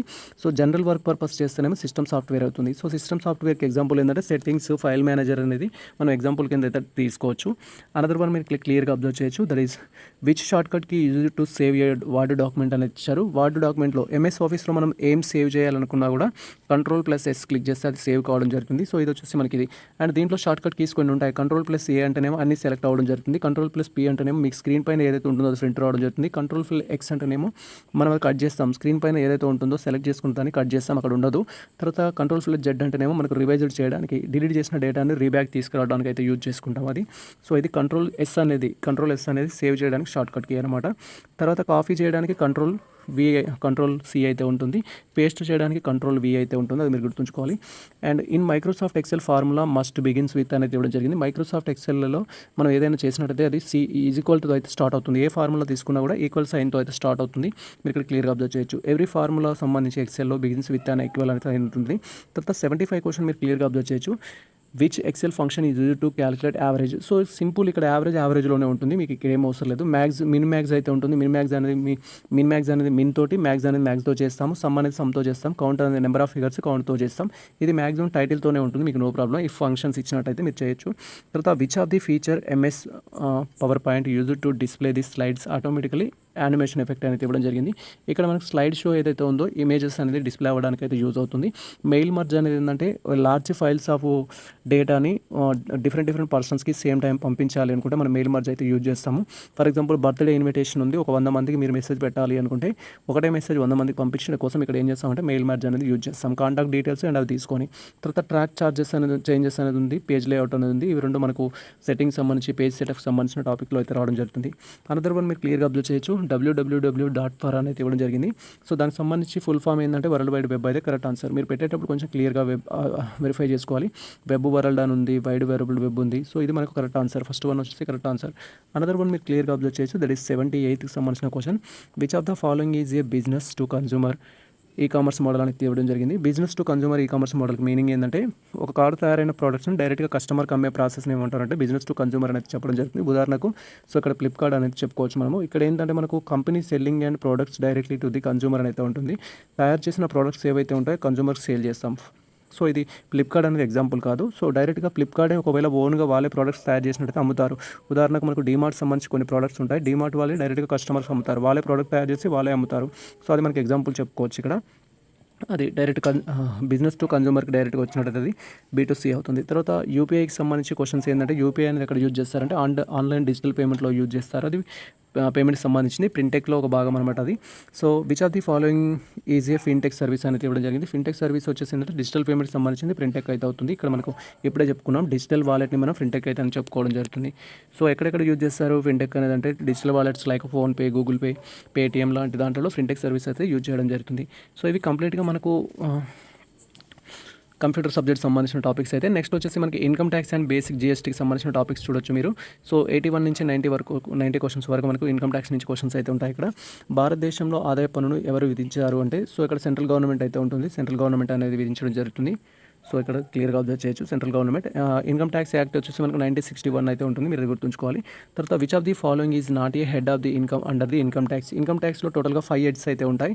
5 హెడ్స్కి సంబంధించి మీకు ఇన్ఫర్మేషన్ తెలిసి ఉండాలి. ఇన్కమ్ శాలరీ అనేది కరెక్టే, అండ్ హౌస్ ప్రాపర్టీ కరెక్టే, క్యాపిటల్ గెయిన్ కరెక్టే. అగ్రికల్చర్ ఇన్కమ్ అనేది కాదు, అగ్రికల్చర్ ఇన్కమ్ అనేది ఫుల్లీ ఎగ్జెంప్టెడ్. సో అగ్రికల్చర్ ఇన్కమ్ని ఇన్కమ్ లాగా ట్రీట్ చేయరు.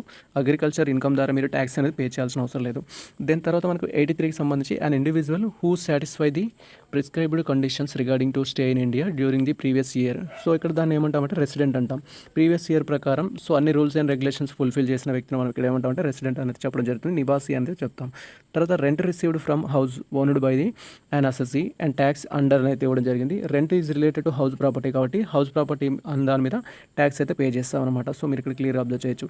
Profit arising from the sale of capital assets so it is related to capital gain. Sale of assets అనేది capital gain సంబంధించింది. C1 correct answer. Another one వచ్చేసి interest received on saving banks account is generally treated అనేది income from other heads అనమాట. So income from other heads. Okay, capital gains సంబంధించి income from. GST stands for goods and service tax అయితే ఉంటుంది. Goods and service tax. So ఇది sales tax, general tax, goods and service tax. C1 వచ్చేసి correct answer. Another one మీరు క్లియర్గా observe చేయొచ్చు. Input tax credit సంబంధించి under GST ఇచ్చారు. So that is second one correct answer. మనకు input అంటే purchase చేసినప్పుడు ఉంటుంది, అవుట్పుట్ ట్యాక్స్ అనేది ఏమో సో మనం సేల్ చేసినప్పుడు అయితే ఉండడం జరుగుతుంది. బట్ ఇక్కడ పర్చేస్ చేసినప్పుడు మాత్రమే ఉంటుంది జిఎస్టీ అనేది, మీరు అది గుర్తుంచుకోవాలి. జిఎస్టీ పర్చేస్ చేసినప్పుడు వస్తుంది. తర్వాత which of the following is A destination based tax అనేది ఇవ్వడం జరిగింది. డెస్టినేషన్ బేస్డ్ ట్యాక్స్ అనేది జిఎస్టీ. ఇది ఎప్పుడు జరుగుతుందంటే at the time of the product అనేది మనం కన్జ్యూమ్ చేస్తాము, అప్పుడు ట్యాక్స్ అనేది పే చేయడం జరుగుతుంది. దాన్ని మనం డెస్టినేషన్ ట్యాక్స్ అనేది చెప్తాం ఇక్కడ. తర్వాత మనకు 91 దట్ ఈస్ లాస్ట్ వన్. ఈ యొక్క ఇన్కమ్ ట్యాక్స్ సంబంధించిన దాంట్లో లాస్ట్ వన్ మనకి ఇది. సో జిఎస్టీ చట్టం ప్రకారం నిర్దేశించిన పరిమితిని టర్న్ ఓవర్ ఉన్న వ్యక్తిని సాధారణంగా ఏమంటారు, ఏం చేయాలి అంటే తను జిఎస్టీ అనేది ఫైల్ చేయాల్సి ఉంటుంది. అప్పుడైతే జిఎస్టీ రిజిస్ట్రేషన్ అయితే ఉంటుంది. B1 వచ్చేసి కరెక్ట్ ఆన్సర్. అండ్ ఈ సెషన్లో లాస్ట్ సెషన్ మనకు కంప్లీట్గా సో లాస్ట్ సబ్జెక్ట్ వచ్చేసి ఏంటంటే రీసెర్చ్ మెథడాలజీ సంబంధించిన టాపిక్స్ 10 క్వశ్చన్స్ ఏమేమి అడగడానికి ఛాన్స్ ఉంటుందని మీరు క్వరీ చేస్తే వెరీ వెరీ ఇంపార్టెంట్ క్వశ్చన్ వచ్చేసి so steps in the process అయితే ఉంటుంది. దాంట్లో ఫస్ట్ స్టెప్ ఏంటి, రీసెర్చ్ ప్రాసెస్లో ఫస్ట్ స్టెప్ ఏంటి అంటే ఐడెంటిఫికేషన్ ఆఫ్ ప్రాబ్లమ్ అనేది ఫస్ట్ స్టెప్ మనకు. సో ప్రాబ్లమ్ను గుర్తించిన తర్వాత దానికి సొల్యూషన్ చేయడం కోసం రీసెర్చ్ అయితే చేయడం జరుగుతుంది. తర్వాత research conducted to solve and immediate practical problem is noun as అనేది ఇవ్వడం జరిగింది. మీరు ఇక్కడ క్లియర్గా అబ్జర్వ్ చేయొచ్చు. సో ఇది వచ్చేసి ఏంటంటే అప్లైడ్ రీసెర్చ్. ఏదైనా ఒక ప్రాబ్లమ్ని మనం సాల్వ్ చేయాలంటే ఇమీడియట్గా మనం దాన్ని అప్లై చేస్తాం, ప్రాబ్లమ్కి అప్లై చేసి సాల్వ్ అయితే చేయడం జరుగుతుంది. Which of the following is A nominal scale. Nominal scale అనేది ఏంటంటే సో క్యారెక్టర్ సంబంధించి యాటిట్యూడ్ సంబంధించిన దాన్ని రిప్రజెంట్ చేస్తుంది. మనకు different types of measurements of scales అనేది ఉంటుంది. రేషియో స్కేల్ అనేది ఉంటుంది, ఇంటర్వెల్ స్కేల్ అనేది ఉంటుంది, నామినల్ స్కేల్ ఉంటుంది. సో ఇక్కడ మనకి ఏంటంటే దీనికి సంబంధించి జెండర్ ఫీమేల్ సంబంధించింది అనేది చూపించు మనం క్లియర్గా అబ్జర్వ్ చేసుకోవచ్చు. అండ్ తర్వాత మనకు సో లైకర్ స్కేల్కి సంబంధించి కామన్లీ యూజ్డ్ అని అన్నారు. ఇది కూడా యాటిట్యూడ్ ఒపీనియన్ సంబంధించింది. లైకర్ స్కేల్ వచ్చేసి C1 అయితే కరెక్ట్ ఆన్సర్ మనకు. అనదర్ వన్ మీరు క్లియర్గా అబ్జర్వ్ చేయొచ్చు. హైపోథిసిస్ అనేది అవుతుంది. హైపోథిసిస్ అనేది ఏంటంటే it is an assumption, test చేయడం కోసం యూజ్ చేస్తాము. B1 వచ్చేసి కరెక్ట్ ఆన్సర్. హైపోథిసిస్ సంబంధించి B1 అయితే correct answer. Then next thing వచ్చేసి which sampling method is give every point unit population is equal chances. Random sample అయితే ఉంటుంది. సింపుల్ ర్యాండమ్ శాంపుల్ అనేది కరెక్ట్ ఆన్సర్ మనకు. సో శాంప్లింగ్ ఇచ్చినప్పుడు అన్ని పాసిబిలిటీస్ ఉన్నప్పుడు అయితే అది మనకు సింపుల్ ర్యాండమ్ అయితే అవుతుంది. 97 the main purpose of testing hypothesis అనేది to know the determine whether assumptions are satisfied or not అనేది అయితే ఉంటుంది. మనం ఏదైతే అనుకున్నామో డిఫరెన్స్ అనేది ఉందా లేదా అని తెలుసుకోవడానికి సో దానికైతే అప్లై చేస్తారు. ఇది క్లియర్గా అబ్జర్వ్ చేయొచ్చు. తర్వాత which part of the research report generally appear the immediately after the title page అయితే ఇవ్వడం జరిగింది. సో మీకు రీసెర్చ్ ప్రాజెక్ట్ సంబంధించిన టాపిక్ గుర్తుంటుంది. రీసెర్చ్ ప్రాజెక్ట్లో టైటిల్ పేజ్ తర్వాత నెక్స్ట్ ఉండేది ఏంటంటే అబ్స్ట్రాక్ట్ అయితే ఉంటుంది. అబ్స్ట్రాక్ట్ అనేది కరెక్ట్ ఆన్సర్. బిబ్లోగ్రఫీ అనేది కానీ అపెండెక్స్ కానీ రెఫరెన్సెస్ కానీ మనం డేటాని ఏ విధంగా కలెక్ట్ చేసామనేది ప్లాగరిజం లేకుండా ఇంటిగ్రేటెడ్స్ ఇవ్వడం కోసం యూజ్ చేసే టెక్నిక్స్ అవి. వెబ్సైట్స్ సంబంధించిన డేటాని, బుక్స్కి సంబంధించిన డేటాని దాంట్లో రిప్రజెంట్ చేస్తాము. ఇక్కడ అబ్స్ట్రాక్ట్లో వచ్చేసి ఏంటంటే టోటల్ మీ ప్రాజెక్ట్ సంబంధించిన ఇన్ఫర్మేషన్ మొత్తం సమ్మరైజ్ చేసి అయితే ఇవ్వడం జరుగుతుంది. తర్వాత 99 వచ్చేసి which of the following is an essential characteristics of good research report అయితే ఇవ్వడం జరిగింది.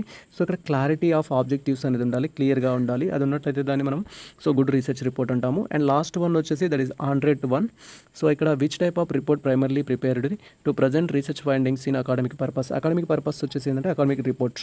మనం ఏదైతే మనకు సంబంధించిన డిగ్రీలో ప్రాజెక్ట్ వర్క్ సబ్మిట్ చేసామో అది మనకు అకాడమిక్ రిపోర్ట్ అయితే కావడం జరుగుతుంది. ఇది కంప్లీట్గా మనకు సంబంధించి సో ఎంకామ్ ఎంట్రన్స్ టెస్ట్కి సంబంధించి ఏ టాపిక్స్ అనేది ఎక్స్పెక్ట్ చేయొచ్చు రేపు 2026లో క్వశ్చన్స్ అనేది సో మీరు ప్రాక్టీస్ కోసం కూడా యూజ్ చేసుకోవచ్చు. అండ్ ఆల్రెడీ స్టార్టింగ్లో చెప్పడం జరిగింది ఇంపార్టెంట్ టాపిక్స్ ఏమేమి కవర్ చేయాలనేది. సో ఈ టాపిక్స్ అన్ని కవర్ చేసినట్టు మీరు ఖచ్చితంగా ఎటువంటి క్వశ్చన్ పేపర్ వచ్చినా సాల్వ్ చేయడానికి అయితే ఛాన్స్ ఉంటుంది. ఇది ప్రజెంట్ మనకు సంబంధించిన ఇన్ఫర్మేషన్ అయితే. సో మీకు ఎంకామ్ ఎంట్రన్స్ టెస్ట్కి సంబంధించి ఇంకా ఎటువంటి డౌట్స్ ఉన్నా కూడా లేదా స్పెషల్ వీడియోస్ సంబంధించి కానీ నోట్స్ సంబంధించి కానీ ఎలాంటి డౌట్స్ ఉన్నా కూడా మన కామెంట్ సెక్షన్లో కామెంట్ చేయండి, లేదా డైరెక్ట్గా ఇన్స్టాగ్రామ్ ద్వారా కానీ మెయిల్ ద్వారా కాంటాక్ట్ అయితే స్పెషల్ ఇన్స్ట్రక్షన్స్ అయితే మీకు ఇవ్వడం జరుగుతుంది. ఇది ప్రజెంట్ మనకు సంబంధించిన ఇన్ఫర్మేషన్. సో ఈ ఇన్ఫర్మేషన్ మీకు నచ్చినట్లయితే మన వీడియో లైక్ చేయండి, మన ఛానల్ సబ్స్క్రైబ్ చేసుకోండి. ఇలాంటి లేటెస్ట్ అప్డేట్స్ కోసం మన ఛానల్ని ఫాలో అవుతుంది, కొద్దిగా మిత్రులకు షేర్ చేయండి. All the best all. Thank you for watching this video.